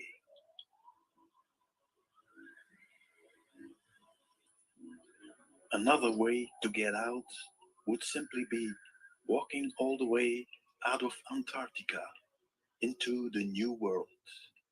Maybe the New World Order is not the New World Order, but the New World Order, the small elite that knows there is a new world beyond. The same people that made the Antarctica map, they know. So, in World War II, with the improvements of air flight, the Americans must have seen the bigger Antarctica, or the Germans, British, Russians, but nobody says a word. Why? That's because there are no Germans, British, or American. They are all servants of the Roman Empire. The Roman Empire had slowly morphed into the Holy Roman Empire and the Vatican. Top of the military are the Templars. The Templars' cross is everywhere. In England, Germany, the Vatican, Russia, and so on. All the elites are members of the Templars. It's the He-Man cross. And in the meanwhile, during World War II, they are hiding behind their neutrality in their hiding place, Switzerland, headquarters of the Templars, with their Templar treasure and looting the whole of Europe with their favorite criminals, the Nazis. After the war, the German people are slaughtered, and the real criminals flee to the US and the USSR, where they work on their new global deception, the fake space program. To the US, they sent one of their top criminals, Werner von Braun. There, he creates NASA, responsible for the fake solar system and the fake moon landings. Now I will end with this image. The eagle of the Roman Empire lands on biosphere Earth, crater on the bigger Earth, and covers it with the acacia, symbol of the Freemasons. Well, then you have that. I mean, and again, everybody apply your own discernment. Watch the video and decide what you will.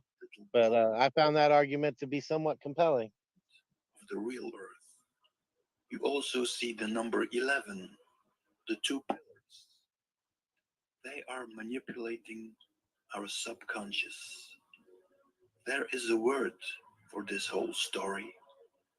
And sooner or later, these people will get what they deserve. Thanks for watching. Thoughts, opinions, guys?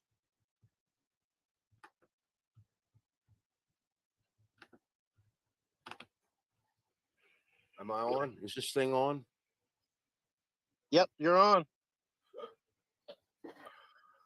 I don't know. I got wrapped up in chat. So I already seen this stuff so many times. And Right. I just thought, yeah, I don't know. Every time I come on Hebrew show on Sundays, you guys do different things, and it's usually current event stuff, and it's a lot of fun stuff and whatnot. And this is a little different. I brought this stuff out to Saji. We talked with Hebrew about it on the other day on the show, and we were all interested in looking at it. I feel like I screwed up your show. I mean, because no, man, I'm loving this. This is my favorite wasn't the kind of platform for this kind of heavy stuff. That's for sure. I was afraid of that. Oh, you mean I guess I need to look in the chat. I mean, because I'm having a great time. Yeah, maybe I'm missing I am too. I'm liking this. This is something that we haven't done in a long time. Like you said, something that you haven't been so excited in, like, what did you say, 7 years or something like that. But this is something we haven't done on this show in a long time, and I'm really enjoying it. And I can't even see the chat because when I you don't want to see the chat. Yeah, I'm kidding. bad? No, it's really not. Oh. It's really, really not. It's like I'm like, well, you know what? It's like John. It looked like he had a confrontation earlier. I'm like, no, he's fine. The dude has an opinion. I don't know. I didn't want to get involved. It wasn't a big deal. It's like, guys got an opinion. Who cares? Right. Some people are laughing at this. Listen, I get it, especially when they get to the Jesus stuff, when they get to the we're still on a ball stuff, and there's other things that this guy gets into that I'm like, wow, dude, you just lost half of the people that listen to you, and there's still 50,000 people watching him every month. So I don't know. You know, I'm Yeah, like, I'm having fun with it. yeah, and I just looked at the chat and I saw where it looks like Bear Lamb said I didn't find that compelling at all. He didn't even show any evidence on his series. Yeah, you know, I mean, I don't, I see your point there, Bear Lamb. I guess why I found this so compelling is I'm already familiarized myself with Project Paperclip and some of those other things. So seeing those images, I already kind of got a background on what it implied, and I know the stuff behind it. And then, and I mean, I'm sure you probably do too, but there are people out there who don't even know what Project Paperclip is, who Warner von Braun was, how NASA was created. They don't even know that. You know, they don't even know that at all. They're not even aware that, you know, German scientists were brought over after World War II. That there was a treaty signed by all of the major countries to leave Antarctica as a research only continent. And despite all the valuable resources, I mean, even right now today, look at what we're fighting over: oil. How many wars have been fought over resources and oil? Yet Antarctica is chock full of it, and not once have we ever fought over 1 ounce of land on it. There's something with Antarctica. There's more than what they're telling us there.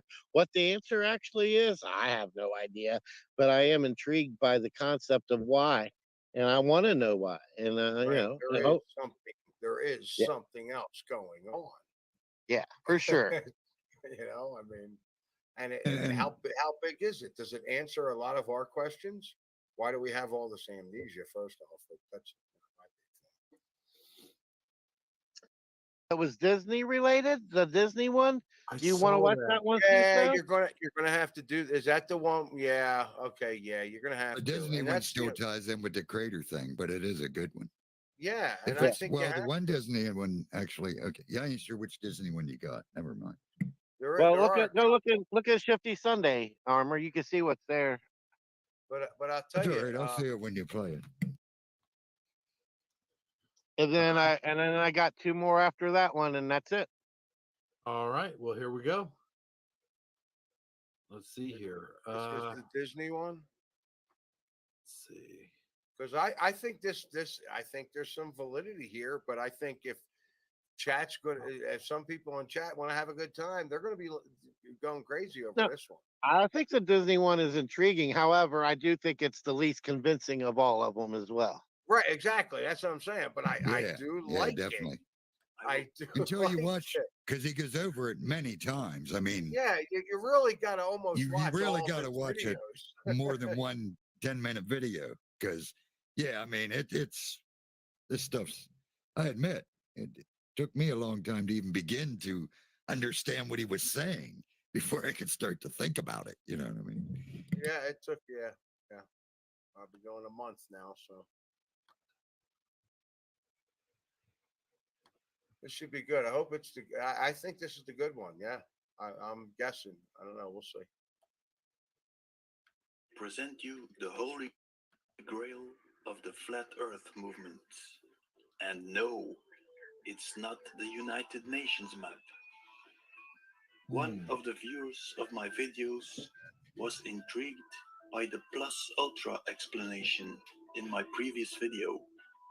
He mentioned the existence of a secret society called the Plus Ultra Society. So I examined this society with some surprising results. Plus Ultra is a secret society comprised of the greatest minds throughout history that created Tomorrowland. Their motto, which means tomorrow is ours in Latin. It was founded in 1889 by Nikola Tesla, Thomas Edison, Jules Verne, and Gustave Eiffel. It went on to include other members, such as Mark Twain, Ray Bradbury, and Walt Disney. So, they created Tomorrowland. That reminded me of the music festival in Belgium. More about that later. So I looked at some photos of that society, and the first photo that struck me was this photo. Ray. No, I just want to pause it real quick. Talk about Walt Disney 1 second. You know, it. He has been involved in a lot of controversies, and they say he's in the Illuminati and stuff like that, and I don't know. I just thought that was interesting to point out that he would go straight to Walt Disney because there has been a lot of conspiracies about Walt Disney, as you know, Saggy. And you there? Yes, I'm with you. Oh, okay. And like I said, I don't know a whole lot about any of this stuff, but like you said, we're going into it with an open mind. So there is some something into what he's saying here. I do believe. I just wanted to point that out. So I don't know. So you're okay with this? Okay, good. Yeah. Yeah. You just wait. Oh boy, does it get better? Yeah, this is the one that'll definitely going. This one's definitely going to lose people because I still ain't even got my head wrapped around what he's doing here. But Yeah, yeah, same here. But I thought it was worthy of consideration for the show, so that's why it's here. And if even if he's off a bit or wrong about something, doesn't mean the other stuff is in Oh, point. well, like I said, I know I've watched the later ones, so I understood what he's doing now. But I'm saying when I first watched this one, I was like, okay, that's too much. But then the later, because he always, Agreed. he always retouches stuff. Bradbury in the middle is working with some colleagues on a map. Look at the form of the circle. It reminded me immediately of Sulpicius Gallus M. Look closely at the form of the water. Now, let's look again at the structure of the landscape.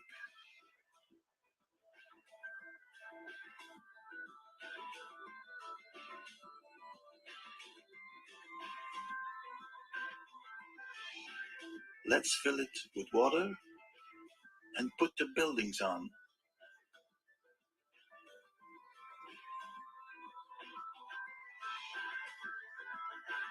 This photo was taken in the 50s. We're now 60 years later. I think we are looking at the plans of the new world. They are colonizing the bigger Earth.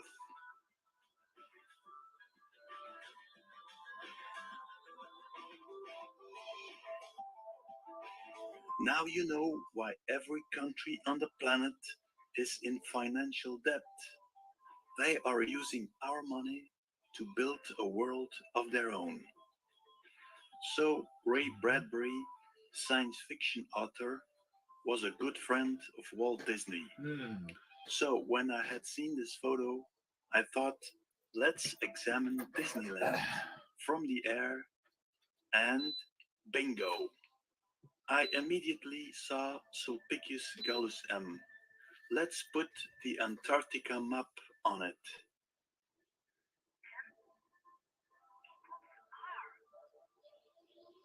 On the Japanese Disneyland,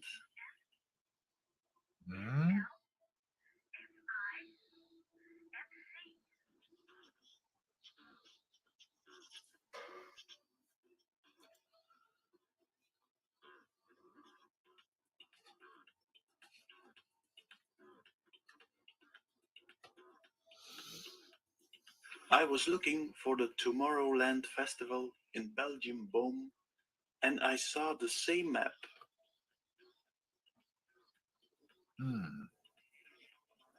Oh no, that's Same map in Tomorrowland, Brazil. a bit of a stretch.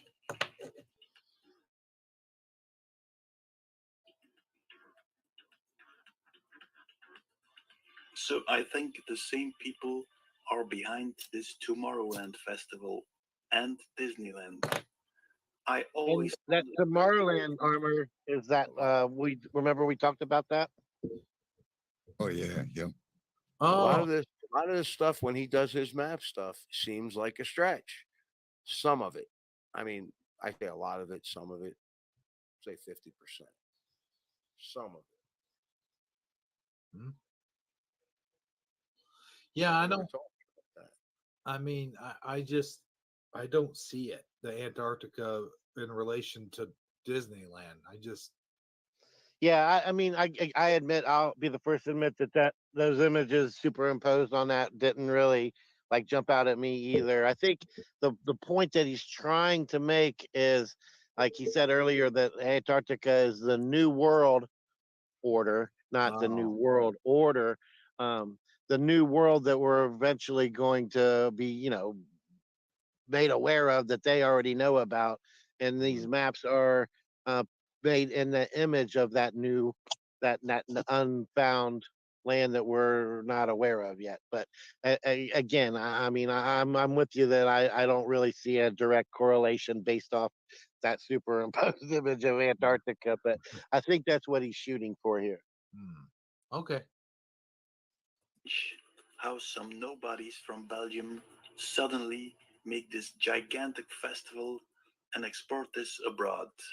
That's very strange. Who is paying all this? This festival is clearly created to promote chemical drugs and bring people in a state of hypnosis, Yeah, I remember that. just like Disneyland. Friends from over 75 countries traveled to Belgium.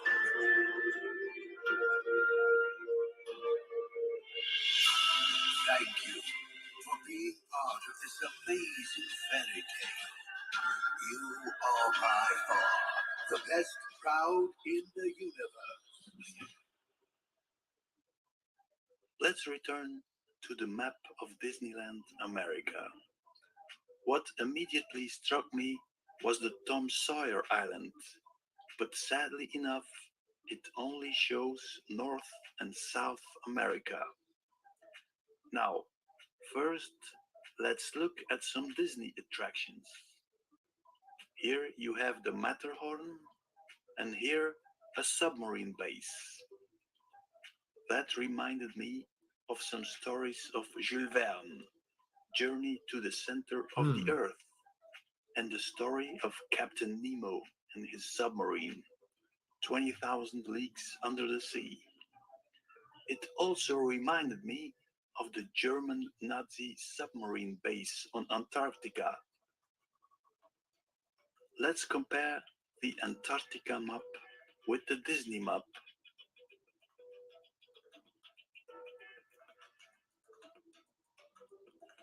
Looks identical. True after all? Then there must be a passage around to enter the base. So Disney is showing us the real Earth map. So let's go back to the Tom Sawyer Island. I searched and found the first map of Tom Sawyer Island. And it looked kind of strange. And I thought, this is a fantasy map. But last week, I looked again, and suddenly I saw a different map. Let's look in detail.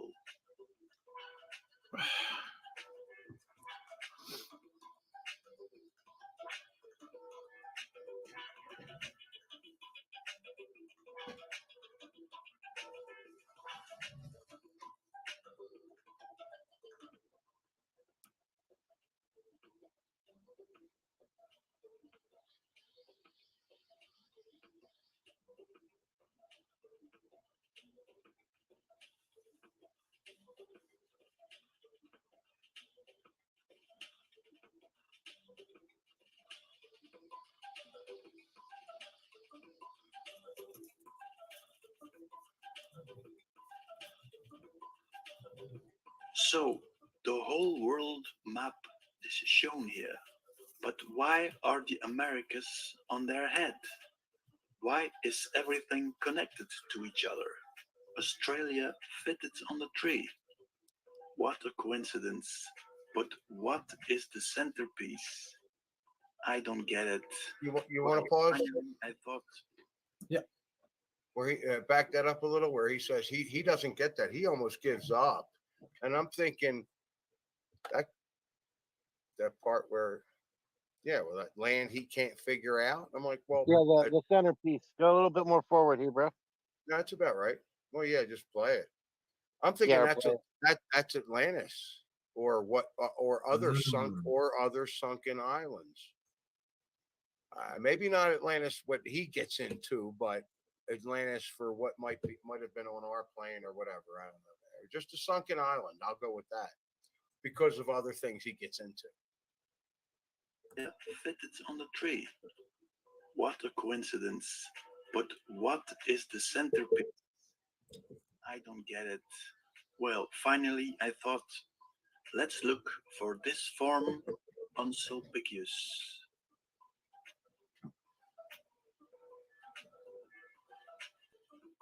There we go with the skew.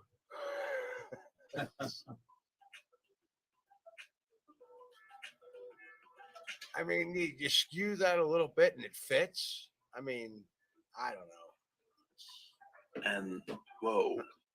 Not a stretch. I don't know. So you take our existing world map, you cut off the Americas, flip it horizontally, and put it on its head, under Asia. But you have to skew because you have to hold account with perspective. That is why Africa looks so small. It is probably the lowest point of our biosphere. But what is this centerpiece? The only thing I can think of is that this part of Earth has been flooded, and we are looking at the 50-million-year-old map. For the moment, I have no other explanation.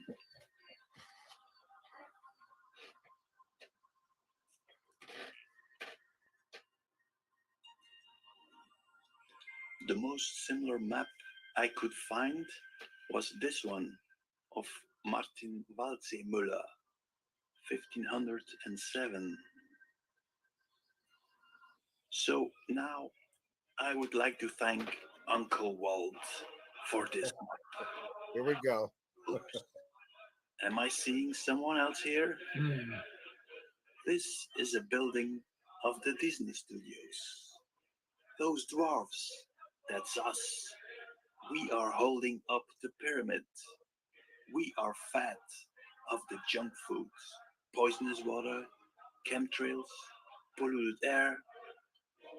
But the day we step aside, their pyramid will collapse. Here is a little teaser for my next video about the real control masters. Thanks for watching. Huh. Well, um, Bon appetit. We got two more, yeah? do we? I'll say this on that real quick. I know the correlation he was making there at the end. There, you know, I've read a lot of books on Walt Disney and watched a lot of videos, and he has been accused of being like a Nazi supporter and being so. Sorry, I'm reading that chat. Oh, okay. Keith's dad. But, I thought that would turn a lot of people off, Keith's dad. But he actually believes that, so I don't know how much. I think he does. well, He definitely does in his later videos. He definitely believes that. He believes that when Hitler disappeared, he became Disney. And you know what? I was doing Well, videos on Kurt I don't know if he'd Cobain, go that far, but Kurt Cobain believes- becoming other people, and I'm like, you know what? It could happen. Why not? Everything else they freaking did. Bear Lamb, this dude is not a flat earther. Absolutely not. I don't know why you keep saying about the flat earth people. This dude's not a flat earther. If anything, he's a half ball earther, and where the inside of the plastic Easter egg gets cut in half. Yeah. And we're small. That's one of my big points. But anyway, Walt Disney definitely has very provable connections if you dig deep enough to Masonry. There's no doubt he's a high-ranking Freemason. That's absolutely 100% provable. All you got to do is go look. He has the special little club in all his Yeah. parks. You know, look into that if you. I mean, there's no doubt that Walt Disney was not who he appeared to be by any scope of the imagination. He was No, definitely I know. on the wrong Yeah. side of the team I play for. Put it that way. Well, I was introduced to Disney at a very young age, as I'm sure most people were, but I've been attracted to Disney World for my whole life. I mean, we're talking about it now. I'm like, fuck, I'm not getting on a plane if I got to put a mask on. I will walk. I will drive, whatever. But I'm like, nah, you know what? I haven't seen Disneyland in California, so I might check that out sometime. But I'm like, you know, with all the shit that's behind it, I mean, why was I so pulled toward Disney my whole life? I mean, you know, my daughter's going next month. I think she's going because I took her when she was young a couple of times. So Oh yeah, and now they're a big corporate, media conglomerate. They own half of everything that is on television. I mean, even the radio stations, for that matter. And they called the different amusement parks Disneyland and Disney World. And right. I'm not even trying to go out on a limb here or be facetious about the whole thing, but I mean, there's more land in the world than maybe we're aware of. Just saying. And that's another thing with this whole crater thing. You know, the flat earthers, when I was getting into them and looking at that stuff, they would say, "Oh, you can imagine infinite space, but you can't imagine infinite land." And I'm like, I'm looking at this guy's ball thinking, wow, you know, if the moon is that is practically infinite. I mean, 250,000 miles to the next crater, and you don't know what's in it. You know, I'm thinking, nah, you know, go to the North Pole. They probably have, yeah, we're going to go to this one or we're going to go to that one. Or, you know, they probably know what's going on there. I don't know. But I figure at the North Pole, you're going down into the bigger Earth to different craters. And on the outside, you're going to the outside of the crater. I don't know. Oh yeah. I mean, again, it's all theory. I mean, we're all I can All say of for it, sure is it's not what they tell us it is. But beyond that, again, it's just thoughts, concepts, and ideologies. which is almost fun to me, just to do something different instead of watching what the hell's going on out there. New viruses. Yeah, explore the possibilities. That's all. And the next videos we're going to get into are kind of on a take you down a different trail or a different path with a little bit of the same mixed in. We're going to run short on time if we don't get straight into it. But if you guys have any comments you want to Run make short on- on what we just watched, I mean, I'm not trying to keep you from commenting either. So, anybody got anything they want to add? Run short on time. What are you talking about? Why? Well, There's a time limit. Yeah, I didn't No, know but there was a time no, limit. but I mean, these videos are going to be time consuming, and there's only so much time in the day. We don't have infinite time here. Saji has to be in bed by midnight, or he turns into a Well, pumpkin. let's get through these videos and then we'll discuss what we're going to do after, if anything. All right. All right, here we go. Saji, they want the link again in the chat. Okay, I can do that. Let's start this video with the examination of the word Sabbath. So I will show you how you can start with a mistake and end up with a good result. In the word Sabbath, you have the word Ba. So as Shabbat is the day of God, it will probably be Ra-bat, Ra day. How would they have called the other days of the week? Well, of 2 days, I'm certain you would have Sun Day and Moon Day. That, of course, reminded me of the RGB system where sun and moon are both reflections of Earth. So let's take the counter-rotating pyramid system with the Ka and the Ra and the Ba. So you have the Sol, then you have the Man for the moon, and in the center you would have Earth. So how would we call the Earth? Well, that's like kicking in an open door. That is the O, of course. So in an electrical system, that would give you the positive, the minus, and the neutral. Solomon. Let's copy the Solomon system and give it a right turn. That would give you 7 days of the week. Solka, Oka, Monka. Then you would go to the underworld, Monba, Oba, and Solba. And the 7th day would be the day of Ra. So the 6th day of the week would be the Solba or the Shaba.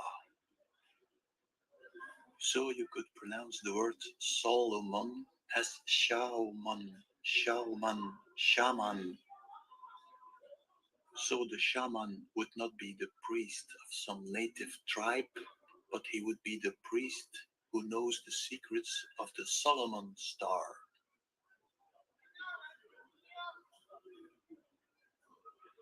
Let's put the Solomon star on the Hereford map. So then you see. Was he in like a street market or something? I'm hearing an awful lot of people voices. Just saying. Yeah, is that you, Suso? Are you playing a video in the background? No, I was muted. Yeah. No, this His guy. video, he does pretty good video work. Yeah, we are picking it. Are you guys hearing that though? Like voices, like background voices? Okay. No, it's part of the video. It's the way he does things. Okay. He's pretty talented with the video stuff. The center of the star is Jerusalem. So I think the center of the star was called Ur Solomon. Ur stands for city. If you reverse Ur, you have Ru, probably Ra. Let's take a look at an old picture of Jerusalem, and there you see the 3 walls. That would be the 3 circles of Atlantis. In a previous video, I showed that the counter-rotating pyramids is the energetic system of crater Atlantis. So when I looked again at our crater with the Star of Solomon, I noticed there is already 1 ring in our. Did you want to pause? So at that point, it flashed through my head. We're going to pause for a sec. All right. At some point, did we mention that he found Saturn to be Atlantis? No, we skipped over those videos, but yeah, Saturn crater, and I forget I think that crater is named, begins with an L. I can't remember what it is. Or something like that, or Leecha or Leecher, or I don't know. It's some weird. It's crater names, but yeah, that's basically what reflects to us as Saturn. He says, and so when he's talking about Saturn, he's talking about a crater that's near us that he says is where Atlantis actually was, and then the big Earth got flooded. It flooded into Atlantis. They had to leave Atlantis. Closest crater to them they come to first was ours. And that's sort of what he's talking about now, how they, quote unquote, invaded. It ties in with the alien species invading us, or at the Bible with the fallen angels invading us. It ties in with all that kind. But basically, they're the invasive species that's trying to take over our crater and turn it back into an Atlantis type crater. So that's sort of what he's talking about now. And they use the Star of David, which is 2 inverted pyramids. That's their energy field. Our energy field, he says, before they invaded was a, what do you call it, or whatever they call that? Tetrahedron or whatever it is. No, I'm not going to try. That's it, toroidal field. It was more a toroidal field. So they're coming in with this energy, this field, which is inverted pyramids, and that's basically what he's talking about in a nutshell. Like I said, it's hard to skip around in this guy's videos, but that's what he's talking about. The Star of David is actually their energy system, which is trying to terraform our crater to Atlantis. Yeah, but we missed some of that, but that's all right. Keep going. We're good. There's Thank way you. more to it than Thank you, that. That's Armand. just a simple, easy explanation. Yeah, There's I would have never got way that more out. to it That's than awesome. that. Yeah, for sure. But because of the other videos we missed. But yeah. Go ahead, bro. Creating Atlantis in our crater. Let's take a look at the bottom and top of the star. So at the bottom you have the pillars of Hercules, and on the top you have paradise. So paradise is the circle, Jerusalem is the octagon, and the pillars of Hercules are two poles. The pillars of Hercules, of course, we know of the Freemasons, Joachim and Boaz. So Joachim is the red pillar, Ja-Ka, you hear the Ka? The Ka is the sun, Isis the upward pyramid. Boaz is the blue pillar, the Ba, the moon, Osiris, the down pointing black triangle.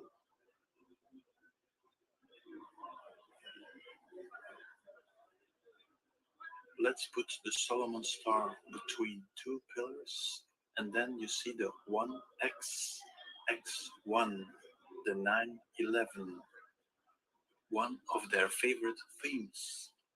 And yes, they already knew that in the Middle Ages. You have the twin pillars, and in the center of the Solomon star, you have the Eye of Ra. Take the black triangle and the white triangle, and with that you can make the checkerboard motif.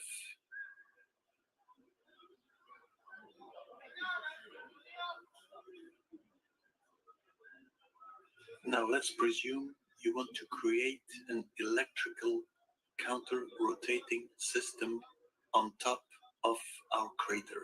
How would you do that? With the first pillar, you could create the Ba pyramid.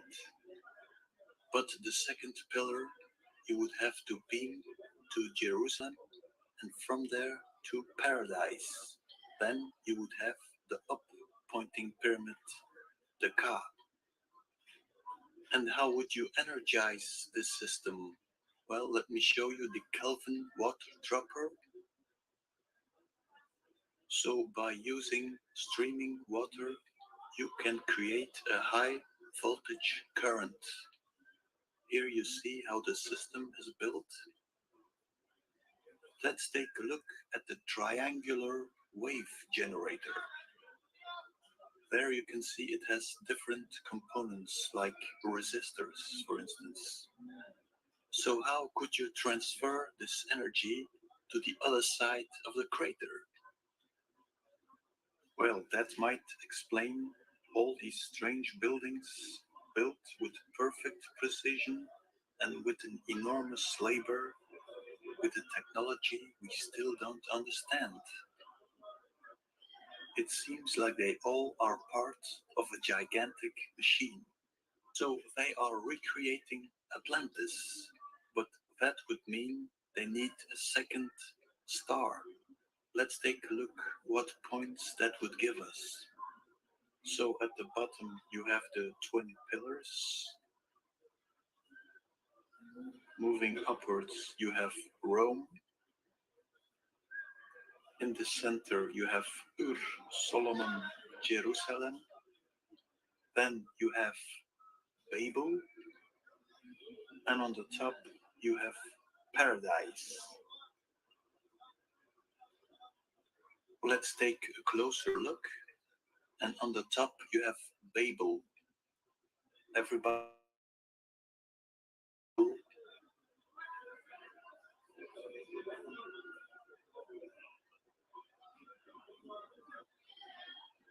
So, what happened at Babel? I think when they activated the force field, it did something with our brain. Maybe our telepathic abilities were disturbed at that point. So, when you follow this circle with the star, strange things are happening in the Bible. So, the evil city of Sodom and Gomorrah is punished by God and is burning. When someone looks behind at the fire, he changes into a pillar of salt. Then you have the opening of the Red Sea. So water is starting to behave strangely and the color is changing into red.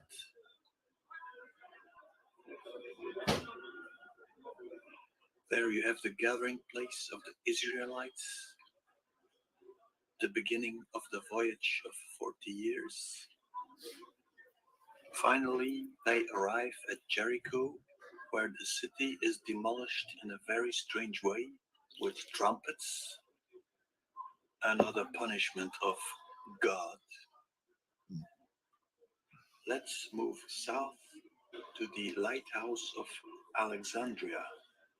And Alexandria, situated at the Nile Delta, the Nile transformed by Moses into blood, and the Library of Alexandria burned to the ground. Moving further south through the labyrinth, we arrive at Rome, the burning down of Rome.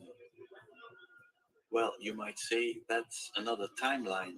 Well, you might be right, but what certainty do we have that all the historical events we have learned at school are true? So, I'm not sure. Moving up through Venice, Macedonia, Constantinople, Antiochia, and back to the Tower of Babel. So we see as they are installing the second star, strange things are happening.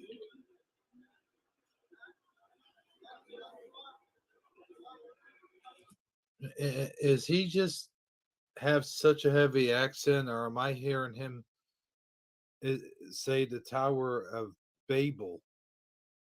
Isn't it the Tower of Babel? Tomato, Babel. I mean, yeah. But Oh, yeah, but I see what you mean though. Yeah, he is mispronouncing it according to how we would say it. okay. I was just Um, wondering if maybe I was hearing things. Same thing with repictulate.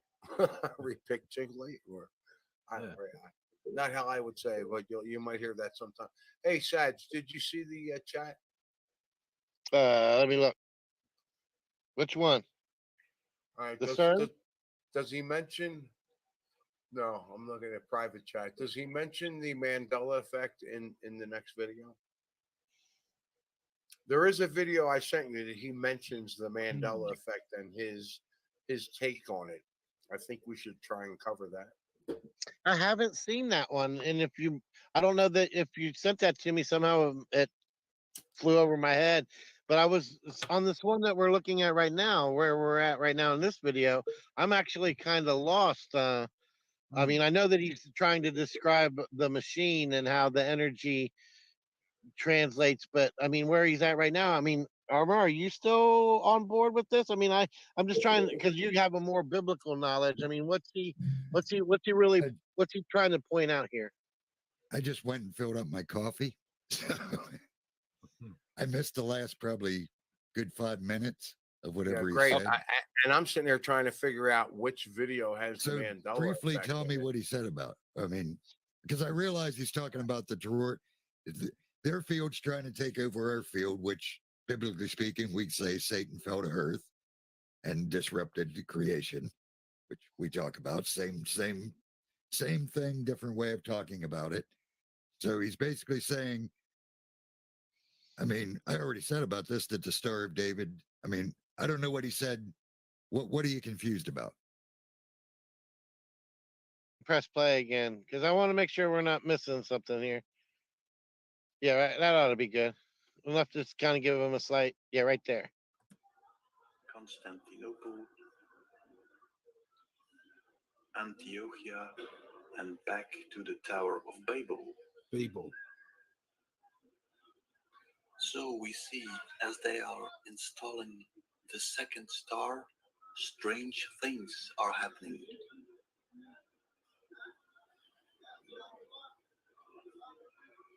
But suddenly, this happens. Well, it almost looks like our crater is getting in a state of shock. Half of the crater is freezing down. Well, you might ask yourself, is that good news or bad news? Well, I'm not sure. Fact Pause is, it, Hebrew. organic. All right, I'm just going to say I think we should skip this next part. He's going to show some abscesses, and I just don't like seeing that kind of stuff up there. All Okay. right, what he's basically getting at now, and you got to remember he's using that old map. So he's lining things up with that old map, which it's pretty amazing how they do line up with the Tower of Babel and all that, and Jerusalem's the center of the map.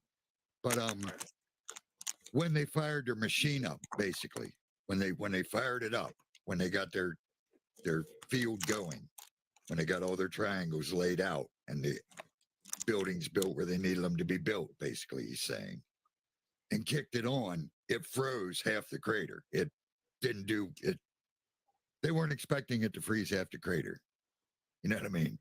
They're Gotcha. trying to terraform it so we have 3 rings, like Atlantis had 3 rings. You have to remember what Atlantis looked like to understand what he says they're trying to do. Well, they already have the outer ring of the crater, so they're trying to terraform 2 more rings, but they froze half the crater.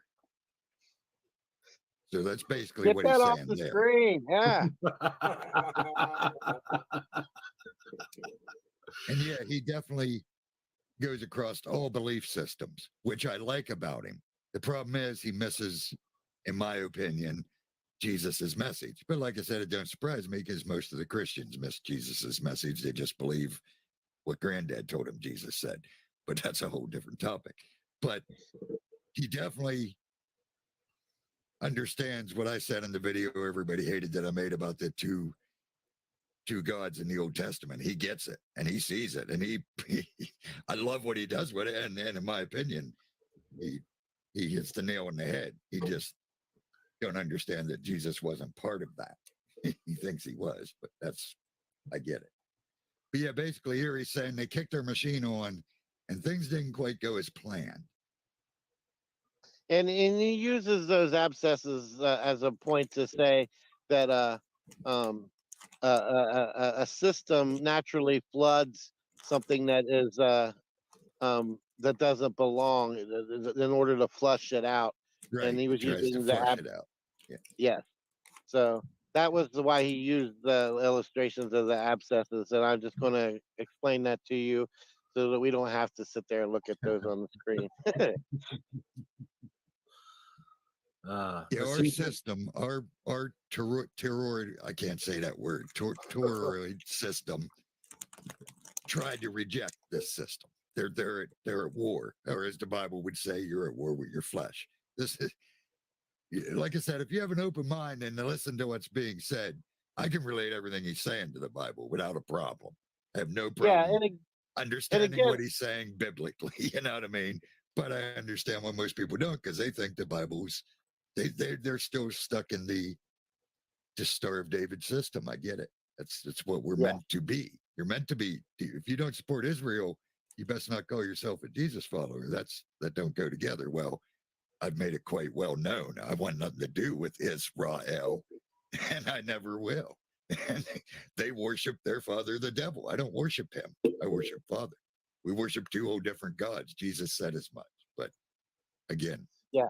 And, I and a digress. lot of the Carry on. stuff, yeah, a lot of the stuff is for truthers that already kind of have a basic understanding of truth seeking too, and I've already came across some of these concepts previously because you can't explain everything back to square one constantly, or you would never get to the other stuff. So, I mean, if something's not making sense to you or over your head or just doesn't seem like, well, how could he? That connection seems loose. You either A already know that stuff or B he can't take the time to explain every correlation, but he shows it to you in a brief picture.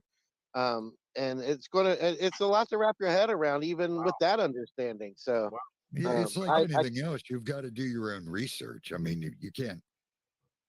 Which No is what video I'm is going to doing. explain everything. You've got to do your own research into things I to got even. that Google Moon up, and hey, Hebrew, Yo, in private chat, I put a link. That video that he does, he comes up with a theory on the Mandela effect. I find that to be interesting. I think you might Oh like yeah, it I for the remember that show. video.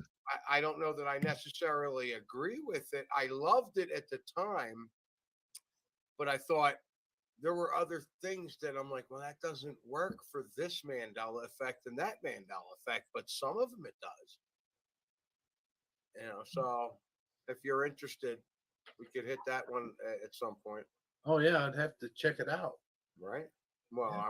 I want to put it up here now. What do you mean now? Well, on the show, before we end the show, I think that would be a good one to end with, right? Mandela effects, isn't that what your show's about?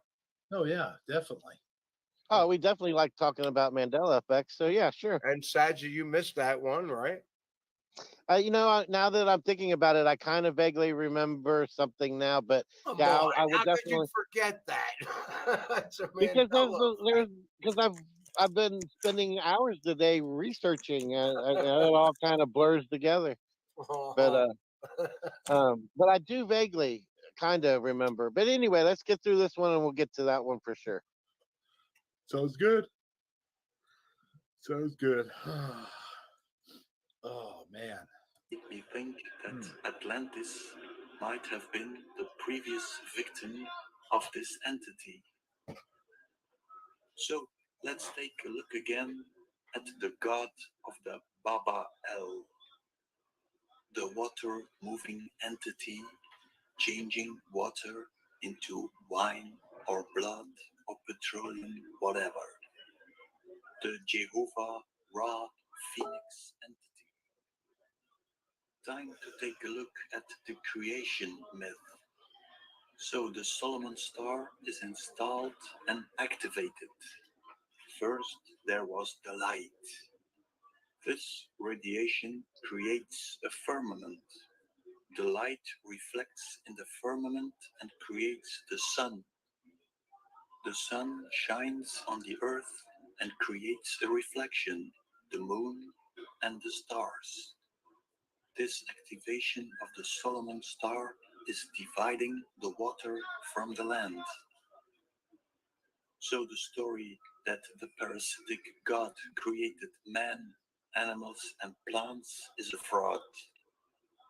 These were created by a consciousness higher than the parasite.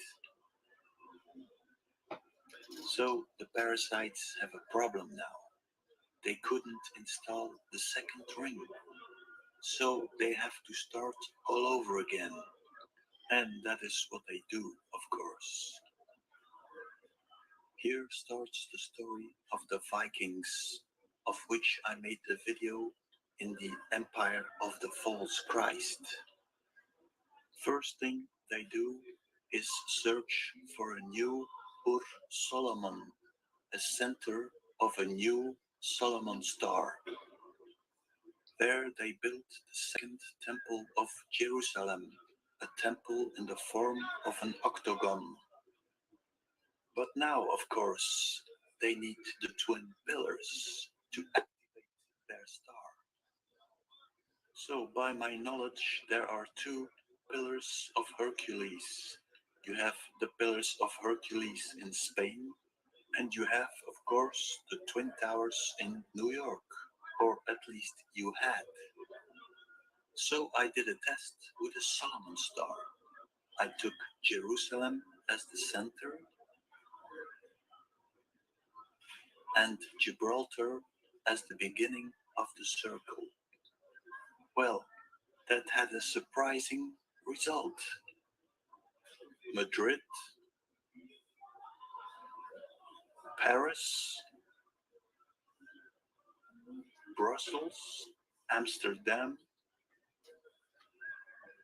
Copenhagen,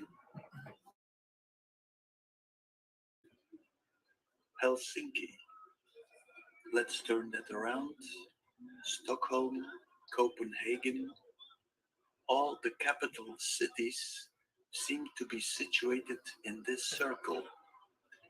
And back to Gibraltar. So let's take a look at the emblem of the European Union.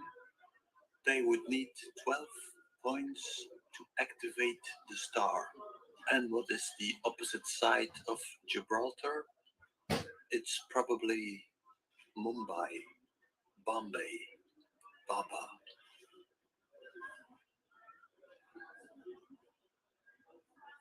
When I'm looking for a shape that could fulfill the role of a pillar, I just can't find one, except maybe the rock itself or the shape of the island.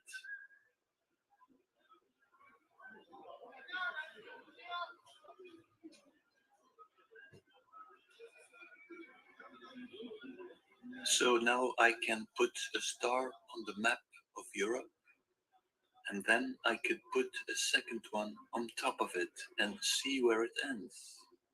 As expected, it ends in the water. Let's flip the Americas. When I shrink it a bit, with some goodwill, you could end up in New York. Or should we say New Ark? Maybe you have to put a third one upon it. Let's take a look at New York. That, of course, would be the perfect place to put a twin pillar. You can see one on one side of the water, and on the other side, there's some other buildings that could play the role of twin pillars, like those three strange buildings here. Reminds me a bit of lingam. For the people who know that, it's a sort of sacrificial stone in the Cambodian temples with a water supply. When you look at the top, these buildings are very strange. There's another building there that proves that the parasite is here. Take a look at this one here. It's like some hairy monster. And we have another proof that our good friends of the Solomon Star are here. Hi guys, probably one of the most expensive places of New York.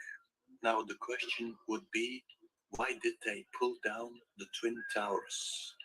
Well, I think New York is a very important magnetic center. As Earth is constantly moving off position and the magnetic field is changing, they have to pull down buildings that used to work but don't work anymore. So they have to constantly rebuild New York. That is also the reason why all these ancient temples were abandoned. They didn't have a function anymore as our crater had changed its vibration.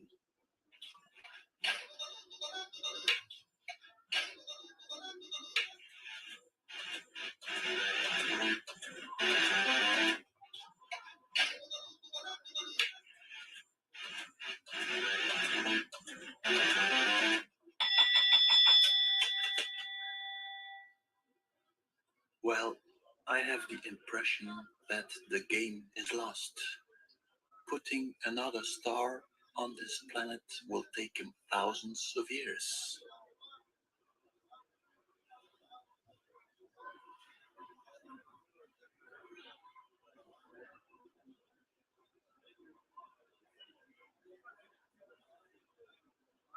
Of course, They are very patient, I know, but I think they came up with a B plan.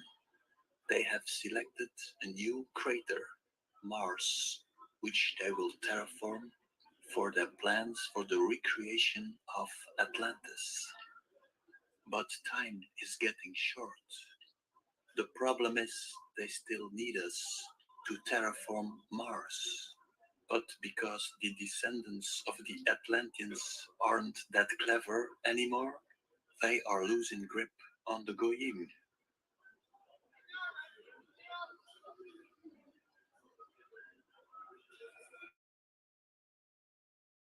This coronavirus might be the final battle. I think it's a 5G controlled virus. Well, it's probably not even a virus. The symptoms of this radiation attack are the same as a flu. So my message would be, let's keep opening doors. One day soon, we will get to the final door.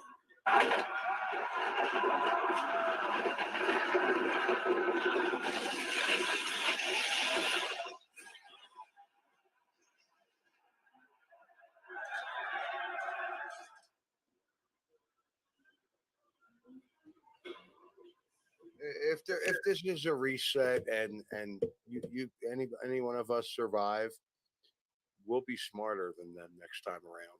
Let's hope it doesn't go that far.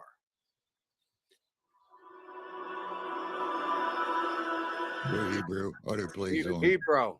Hebrew. Program is brought to you by the Stanford Humanities Oh, Center. Hebrew. Visit us at shc.stanford.edu. Do. Don't want to get copyright. There What's you go. going to happen? Hebrew, wake Yo. up. Yeah. What's it? Oh, I didn't realize it was going into another thing. my heart. You know the thing. The thing. Should be fine. All right, here we are. Hello, Mm. everybody here? Hey, Saji, you Nope. with us? Now, if you want, with this last video, I mean, or whatever, I don't know how you want to do this. I mean, I know you guys are beat want to go. I could tell you where to move up to the Mandela Effect stuff. I get a segue kind of into it. I mean, if anybody really wants to get into his stuff, they'll find this eventually. But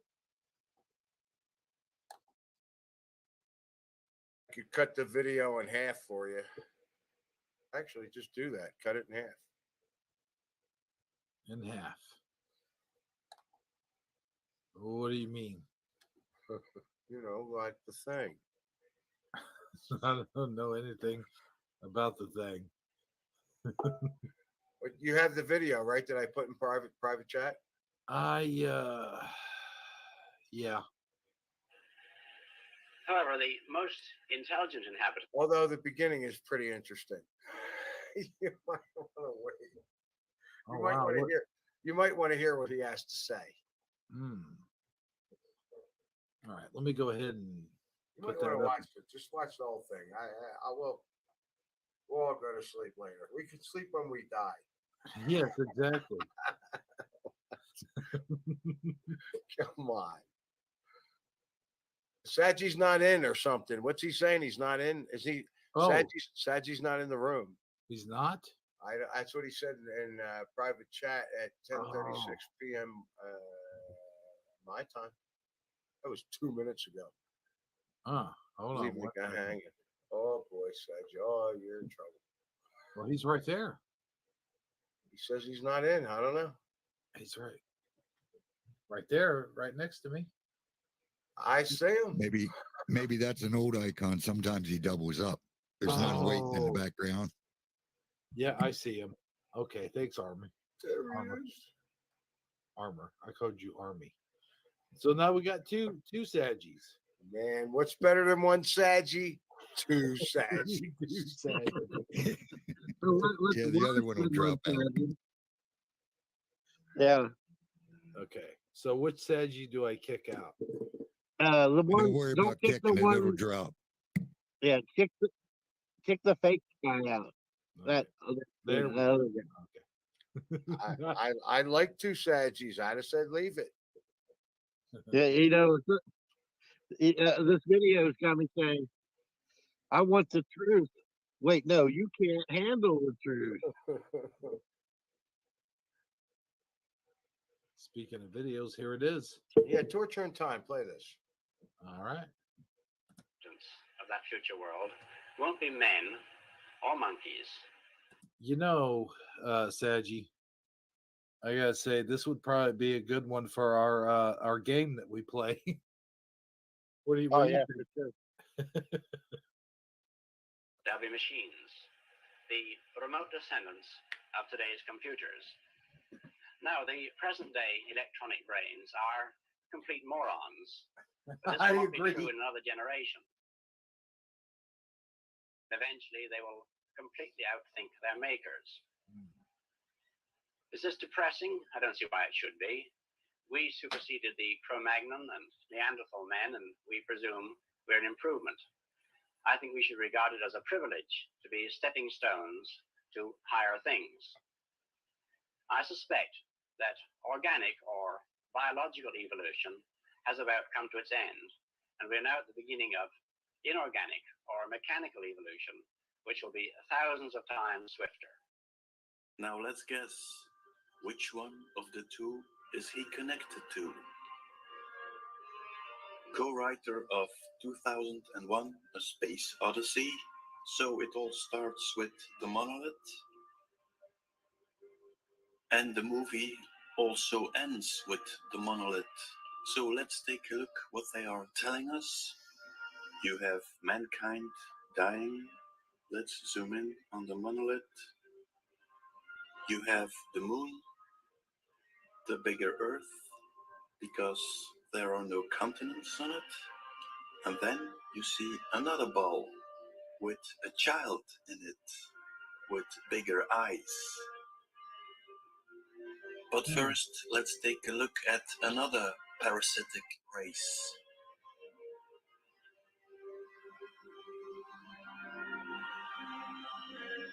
Ugh. Ugh.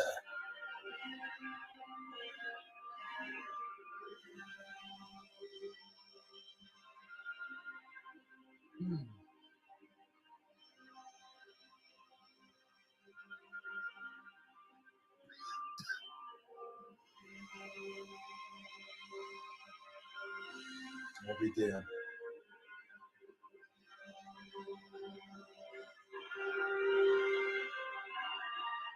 Let's take a look at the spider and the larva. You have the consciousness of the spider, but you have also the consciousness of the larva. That creates duality. Now there are two possibilities. The consciousness of the spider detects the larva and kills it off, or the consciousness of the larva is undetected and it kills off the spider. I think we should regard it as a privilege to be stepping stones to higher things. So Arthur is suggesting we should all give in and play the food source of a higher being.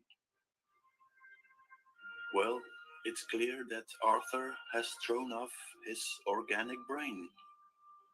It's my suspicion that the dinosaur stands for the organic brain, the cerebellum. In the word cerebellum, you hear the word bellum. Bellum means war in Latin. You also hear the caraba. So I think these similarities have been put in there to keep you away from this part of the brain. It's evil. It's the reptilian brain.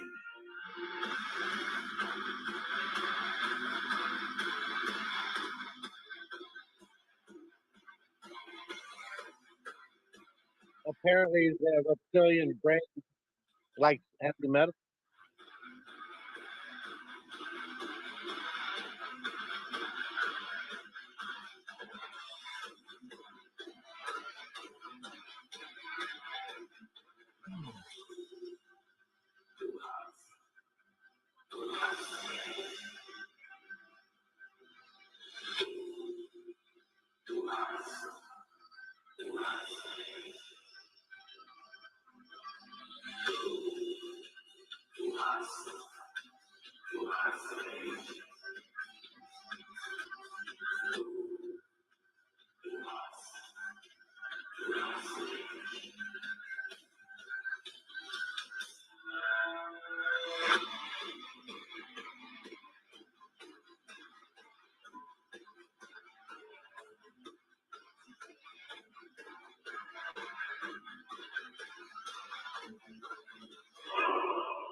surrendered himself completely to the pineal gland system. Sir Arthur Clarke, if you want to destroy a system, you always need traitors from within. In order to stay away from attention, you need complete secrecy, secret societies. Shh. Don't tell anyone about this invading consciousness. That makes of the Freemasons, of course, first-class traitors. Let's take a look at the word Freemason. You have the spirit of Ra, the Fa of Ra, in the Solomon system. You can simplify Solomon into Mon, Sun, Moon, and Sun. So Farah becomes free and Monson becomes Mason. In France, they still say franc-maçon, franc, Farah. The Freemasons, of course, are very eager to put you on a little blue ball flying in space. If this parasitic system is indeed a ball flying in space, how would it look like? Would it be something like this? But why are they creating this little blue ball? It doesn't make sense, except if you start thinking in craters. What if the parasite was living in another crater?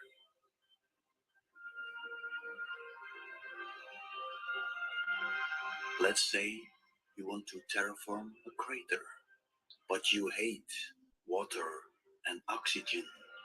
So you send in the supercomputer, God. God starts recreating the firmament, divides the waters, and recreates the home of the parasite, Atlantis. But God also needs boots on the ground. God convinces the most stupid animal of the crater to follow its orders. The word of thought. Now the humans start building the home of the parasite. Welcome to the machine. Interesting. So where is this going to end? He always has interesting stuff. I think we should regard it as a privilege to be stepping stones to higher things. Well, if it is a higher thing, why is it deceiving us? But let's go back to the cerebellum, the place they want us to stay away from.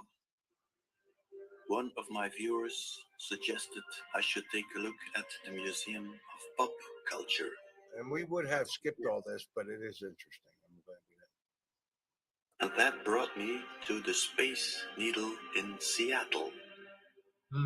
Next to it, I very quickly noticed the labyrinth.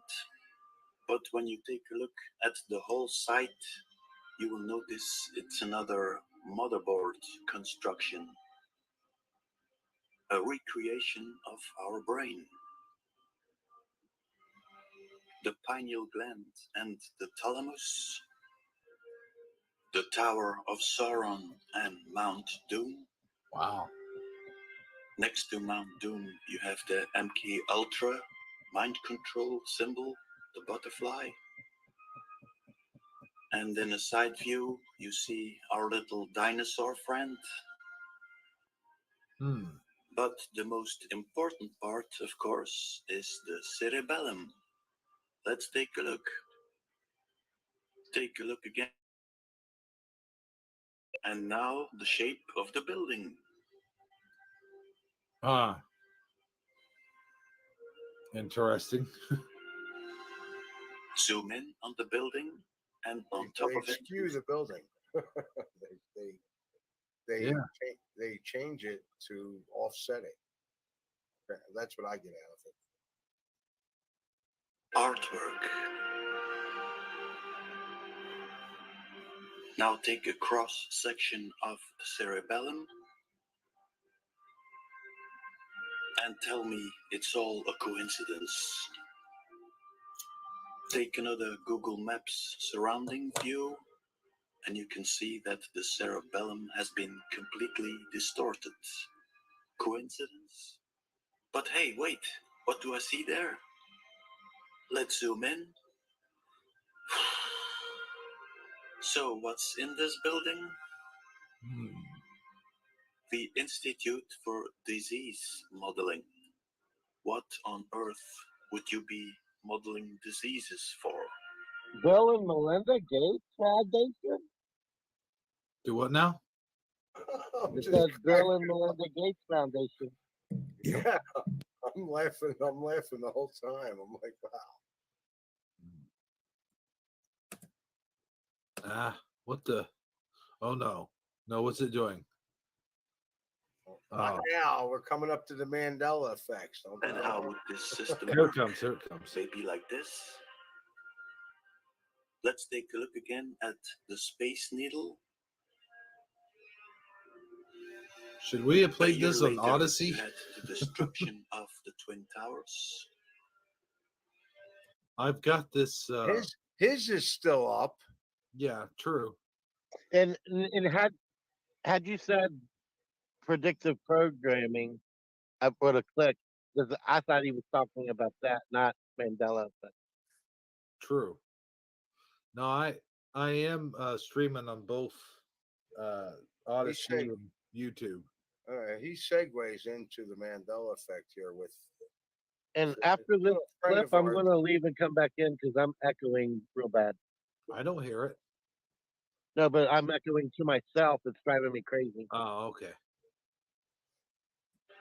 Both buildings have I was going to say he talks when he segues into the Mandela effects. He talks about a guy that I heard was experiencing Mandela effects and then did what he did. We'll get to that when it comes up. It's coming up soon. All right, cool. have a very strange aura around them. You have the 9-11 and you have the 3-11. Remember this guy? Of course. Yeah, here we go. That's what I was going to say.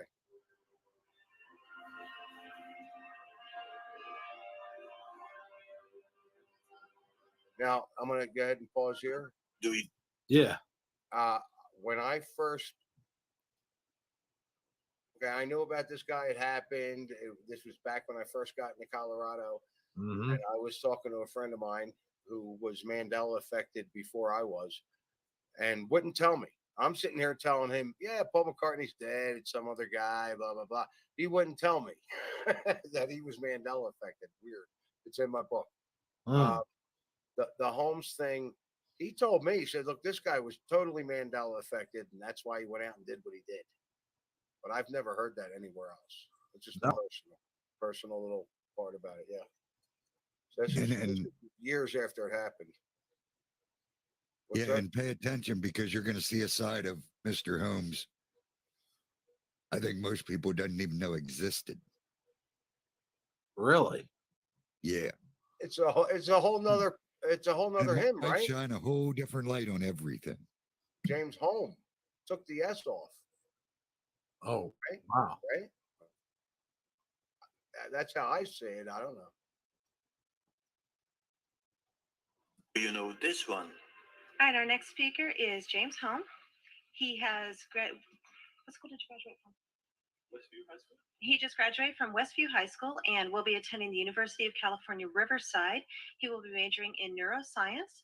His goals are to become a researcher and to make scientific discoveries. And a major way humans learn is through action and effect relationships.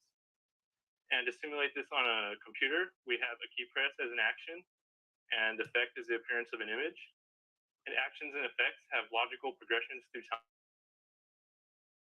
or seem simultaneous with the actions that cause them, unless we have a temporal order judgment reversal, which I just call the illusion. And in the illusion, the effect seems to precede the action that it causes. So subjectively, you're causing events to happen in the past. And And to implement this illusion, we insert a series of gradual delays in between the actions and the effects. So we'd have a key press and then a 10 millisecond delay, and then an image appearing, and then a key press and then 20 millisecond, and then an image appears, and we keep doing this over and over again. And it would increase up to around 200 milliseconds. And we do this gradual delay incrementations to adapt the person to modify their perception of time. And then after we modify their perception of time, we completely remove the delay, and this causes the time illusion. And potential applications for this illusion are in reducing car accidents. And it might be possible to increase the reaction times of drivers.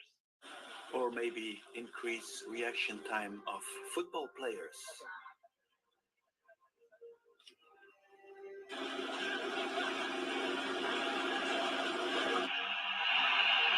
Two wonderful pieces of blasting against that.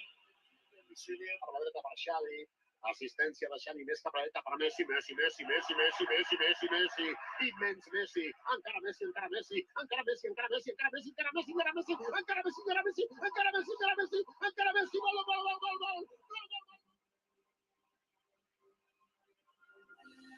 Interesting. Any questions? Yes, James. Why are you making that strange movement on your shoulder?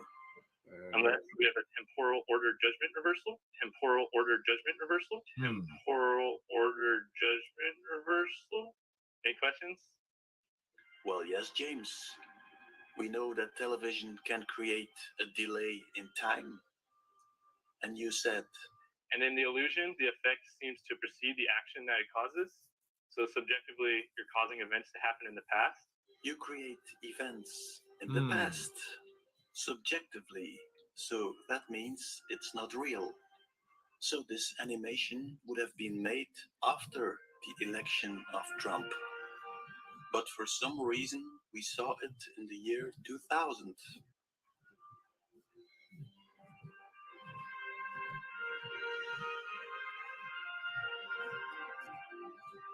What about this one? The Mandela Effect. There we go. Let's have an example. In the year 2000, the VW sign is black, and in Pause it a 2015, second. they change it. Oh, you made me splash my tea on my face. Okay. Well, I just wanted to tell people he's not using a real Mandela effect here. Oh yeah, that took me a couple of videos to realize. He's just saying pretend we know VW is black, but then VW is red. He isn't talking about the VW Mandela effect. I just want people to realize, because I'll be like, what the heck does he mean, black and red? Yeah, I had to say that. And I'm not sure I totally agree with his theory, but it's not a bad one. Well, it's interesting to say the least so far. I'm saying the whole James Holmes thing's interesting. Oh, for sure. A lot of things this guy puts out is interesting. In that condition for time delay, have you ever had a slow computer, then got a new one, and then realized, oh my God, I didn't realize how slow my old computer was? Yes. I need to get a new computer. All right, so in 2000 it was black. The hell? I want to back that up a little bit and go ahead and just start it. Well, I don't think we missed it. I think he's about to explain it. But okay, let it go then. All right, here we go. Into red. But in the year 2000, because of this delay, you perceive the black VW as being red. That would mean that we would perceive certain events 15 years ahead of them really happening. So now we are in 2015 and the delay drops away. So at that moment you say, hey, I remember VW being black. It would be useful, of course, to know which events are time. The outcome of the CAPS pandemic in Event 201 was catastrophic. 65 million people died in the first 18 That's months. about all he was touching on there with the Mandela effect. And initially, Really? Basically, what he's saying is his theory is that VW was back in 2000. We thought VW was red. Okay. Even though we knew VW was black, we thought it was red in 2000. But when the time shift went back, basically, or went away, we realized, hey, wait a minute. I remember when that used to be black. So there's sort of like a middle step in the Mandela effect to him. It's pretty intriguing. You have to sort of watch it a couple times to get it. And he may bring it up again here in a little bit. I'm not sure. But that's basically what he's saying. Even though VW was black in 2000, we saw it as red because of this time dilation thing he's talking about, or whatever you want to call it. Right. And And there's when something. we snapped out of that, we remembered, hey, wait a minute, that was black, even though it's red still. Yeah. And then this is event 1, which was a simulation they did of what we're actually living now, months before it started. I think this was actually maybe a year before event 201 scenario. May have been a year before. It may have been just a few months, but yeah. It This was in their October pandemic of drill. 2019. Oh, was it? Okay.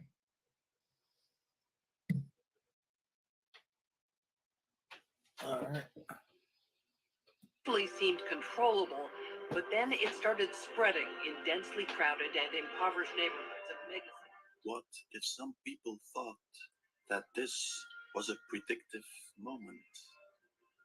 So Bill thought it was his lucky day. It was going to happen, finally. Any questions? Well, yeah, James, it's something you said on your trial. Let's listen. For the people in the theater, his targets. What do people feel when they're experiencing the terror, I would say? He called what he did a mission. How did he want to be remembered? As mentally ill or different from the norm. How else?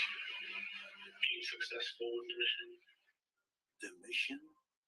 That reminds me of the movie 12 Monkeys, where a guy is going back in time, trying to stop a virus from being released. But this guy is called James Cole.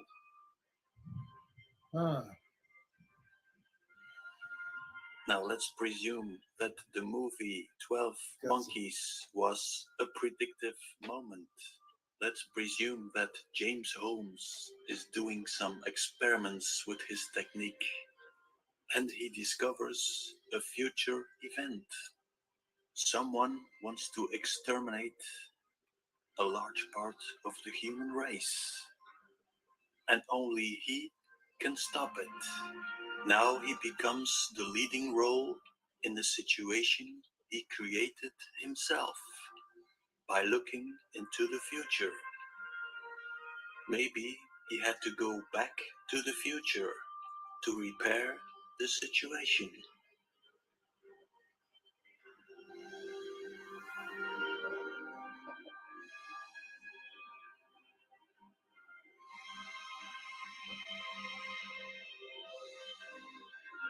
"12 monkeys, 12 zodiac signs.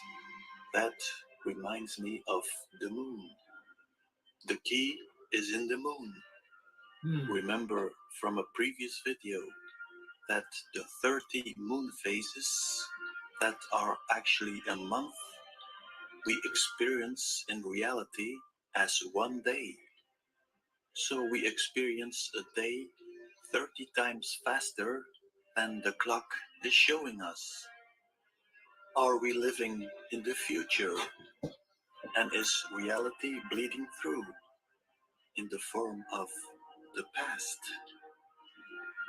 Or are we living in the past and is reality bleeding through the future?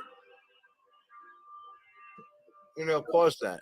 Let's take a look again at this image. That scene he was showing of the moon didn't look like it was spinning. It just looked like it was wobbling. All right. Of the 12 Monkeys with a red and a blue camera. That reminds me of the intro of The Prisoner. We are the prisoners. And I think it's all about the eyes, left brain, right brain. And the village, our crater, our brain, is the prison. Take a look at this scene. The lights are two squares, and in the center, the Eye of Ra, the counter-rotating pyramid system. The circle is clearly a reference to our crater, the V shape, the rings of Atlantis. In this black ball sits Osiris, or Satan, or the architect. And the architect is watching while the prisoner is being tortured by Isis, the white ball. Then you have this scene, which is very interesting. Two guys in black are sitting on a pendulum, looking through some kind of telescope. I think this is left brain and right brain, and the two guys are the eyes. Here you see the CMYK, symbol of black and Osiris. In my view, this is the prison. The way they are mesmerizing our brain. Let's take a look at television. I think that television is a copy of the Solomon system. Sun, moon, red, blue, day, night. The RGB system is bringing us in a trance.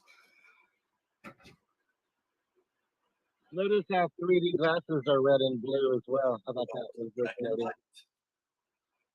The sun is white, the moon is black. That gives us the checkerboard motif. Checkerboard. Yep.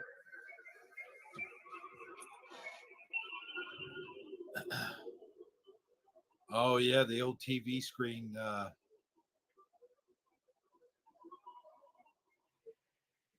Now you get a system and a system. The first Solomon system is television, telling you what to do. And television is part of the other system, the other controller. That creates a reality in a reality. Ooh. The first I picked a good one. Do what now? I said, "Oh, I picked a good one." Yeah. This is Squares, and inside prison 1 you have prison 2. But who are the controllers in prison 2? Some of the slaves decided they wanted to be slave master, so they created a new prison. In this new prison, they created a TV reality, a constant torture of our perception. You don't have to look far, of course, for the people who are responsible for this. This prison reminded me of Alcatraz, or the Escape from New York prison. The first prison is the island, our crater, or what's left of it, probably controlled by some extraterrestrial life form. And the second prison on the island, controlled by the ghetto police. Both are using mind control systems, and this gives you a time frame in a time frame.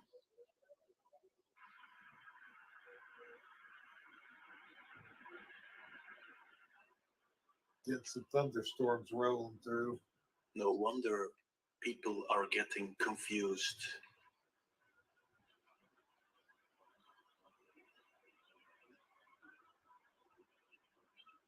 Before I go, let me bring attention to the channel. You could probably end it. Live. He's just promoting on the double channel. LMC. You can stop it now. All right, there you go. And I think For sure. I think it was a great way to end it, actually, on that little Mandela Effect topic. Anybody got any comments on that? Because I would just like to say, I think it's interesting what he's saying. I think that's mind blowing. There's some things I'm like, well, that doesn't work with that, and that doesn't work with this, but that's just from my perspective from the time thing. Like, I'm not sure if that works or not. yeah, I think that it's hard for me to talk because I'm an echo, so I'm just going to pretend I'm not echoing. The predictive programming and the Mandela effect are like distant cousins, maybe. And I say that because they have some correlations where you'll sometimes read something or an author will write something that later comes to into fruition almost exactly the way they envisioned it.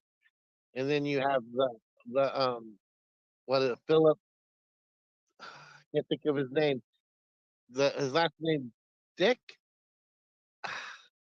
Anyway, yeah, there is a lot going on there, and there's a lot to explain. Philip K. Dick. Yeah. Yeah. Thank you. Yeah, but I'm echoing so bad I can't talk right now.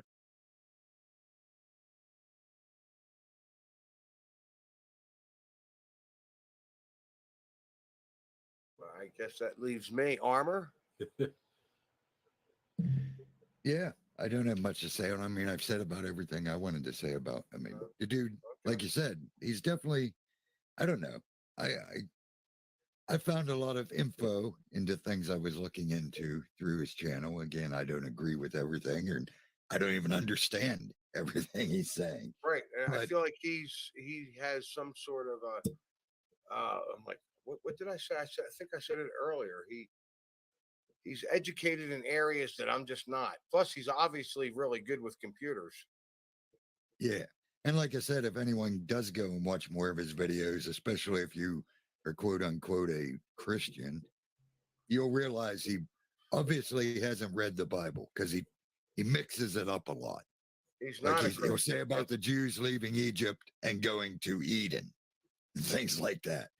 So, but he gets a lot of stuff that most Christians don't. Like I said about, in my opinion, what I think about the Israel fake trilogy cult people and stuff like that. But yeah, I mean, Yeah, there's a lot of things that will turn a lot of people off from his material. And that burns me up because I'm like, look, the guy could be totally wrong, but just be you totally disregarded him because he said something you don't like. Look, I used to be guilty of that. Not anymore. Now I'm like, I'm looking in, and this, like I said, it excites me, and I'm like, well, it did. And I'm telling you, right before this show, I was like, you know what? I'm done. I told about 10 people about this thing, and I mean, and granted, they could still be looking at it. They might not have gotten it to it yet. They might want to. It might not be their time. I don't know. Maybe they've already looked at it and they just dropped it for whatever reason. I don't know. But I did get Saggy to look at it, and I appreciate that very much. I was shocked to find out that Armor already has looked at this stuff. I think that's amazing. I think it was a perfect match to this show. I think it was done perfectly as far as I want, because I don't necessarily believe any of it. I don't know what I believe anymore, but I mean, it really intrigues me. And the moon thing and infinite land, and you know, why not? Why not? I don't know. Anybody else? I guess that would leave you, Hebro. I guess we're gonna end it there.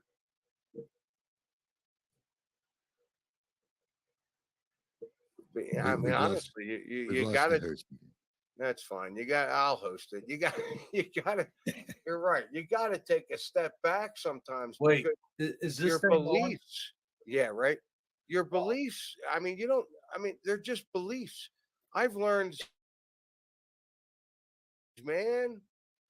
And people know where I stand. I mean, I believe what Jesus said, but I don't believe it the way a lot of Christians believe it. That's why I say don't call me a Christian, because if you and this actually this is another wild synchronicity. The Wednesday Word video is already posted. It's already up there. So another wild synchronicity. This Wednesday Word is basically talking about this type of thing. The minute you think you've got it, the minute you think you're saved, the minute you think you know it all on a subject, the minute you think you got it and don't need to figure anything else out on whatever the subject is the minute you're lost.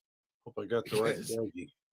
you've got to constantly You're going to seek go and further. research and look into things. The Right, minute you you're gonna think you go know further. already know everything is the minute you're done, in my opinion. You've got to constantly grow. This is a growing process. That's what we're here for, basically, to learn and grow and get into a better relationship with the Father in what I believe in. But whatever you believe in, it's to grow. You've got to grow spiritually. And how are you going to grow spiritually if you already think you know everything? People get filled with the Holy Spirit, but they already think they know the Bible because they went to grandpa's church and great grandpa's church and dad preached there, and I will someday. So I already know everything there is to know about God. I just got to tell everybody else about it. Well, that's how I know they're gone. They're done. Right. You can't even begin to know everything there is about God.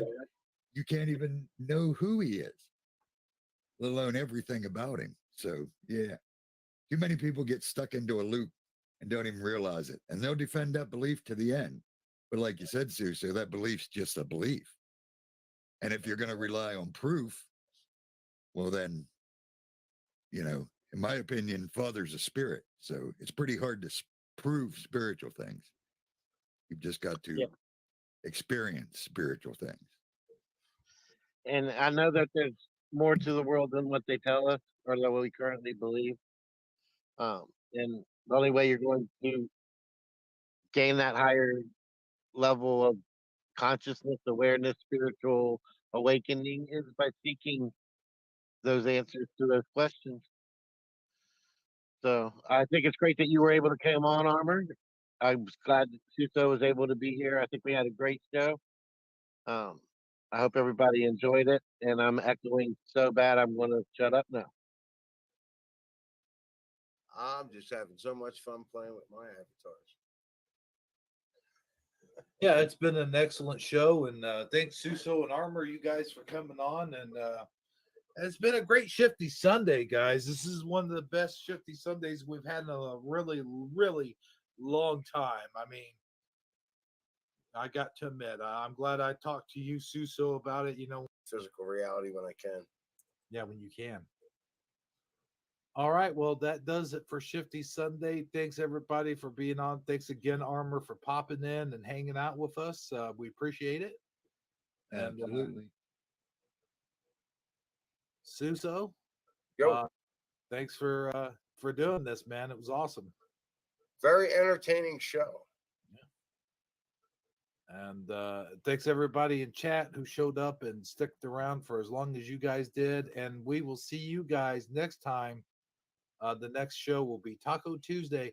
And I want to do one little plug here. I know Armor won't do it for himself, so I'm gonna go ahead and y'all already know this, but check out his Wednesday Word. It's on Wednesdays at 9:00. And so 9 o'clock. I did sort of plug it because I said about the synchronicity of this Wednesday Word talking about AM or PM? PM. AM? PM. Oh, PM. 9:00 PM Wednesday. Yeah, I'll be there. I want to hear it. I want to hear it now. You're telling me it's all synchronistic to it. Sure. Yeah, it sort of syncs to this. I mean, it definitely says about not thinking you know it all. That's sort of, you don't want to go there. Yeah, that's want to the be point. open-minded, basically. That's the whole point. Just whatever. Let's not get into that. All right, Ebro, say goodnight. Okay. Good night, Hebrew. Oh shit! No, he didn't. I had to, man. I had to. But no, seriously. Good night, everybody. Well, that's the end of the show, and as all shows go, this one must end, don't you know? Hey, you like that music? It's Hey, snakes don't always bite, but when they do bite, oh brother. Hey, what do you mean when snakes bite? Who are you? I'm trying to do my outro here. You ain't never been bit by a snake before. Why do you sound like Carlos Mansantos? Well, because I'm Carlos Mansantos' brother, dude. Well, if you'll please excuse me, I'm trying to end the show here. Well, don't let me stop you. Ooh-wee! Good night, everybody. Yes, good night, everybody. We'll see you next time on whatever the hell show this is. It's whatever show you got going on at the moment, don't you know? It's the intro for all shows. Oh, yeah. I forgot. Good night, everybody. See you next time. Yeah, see you next time. Yeah!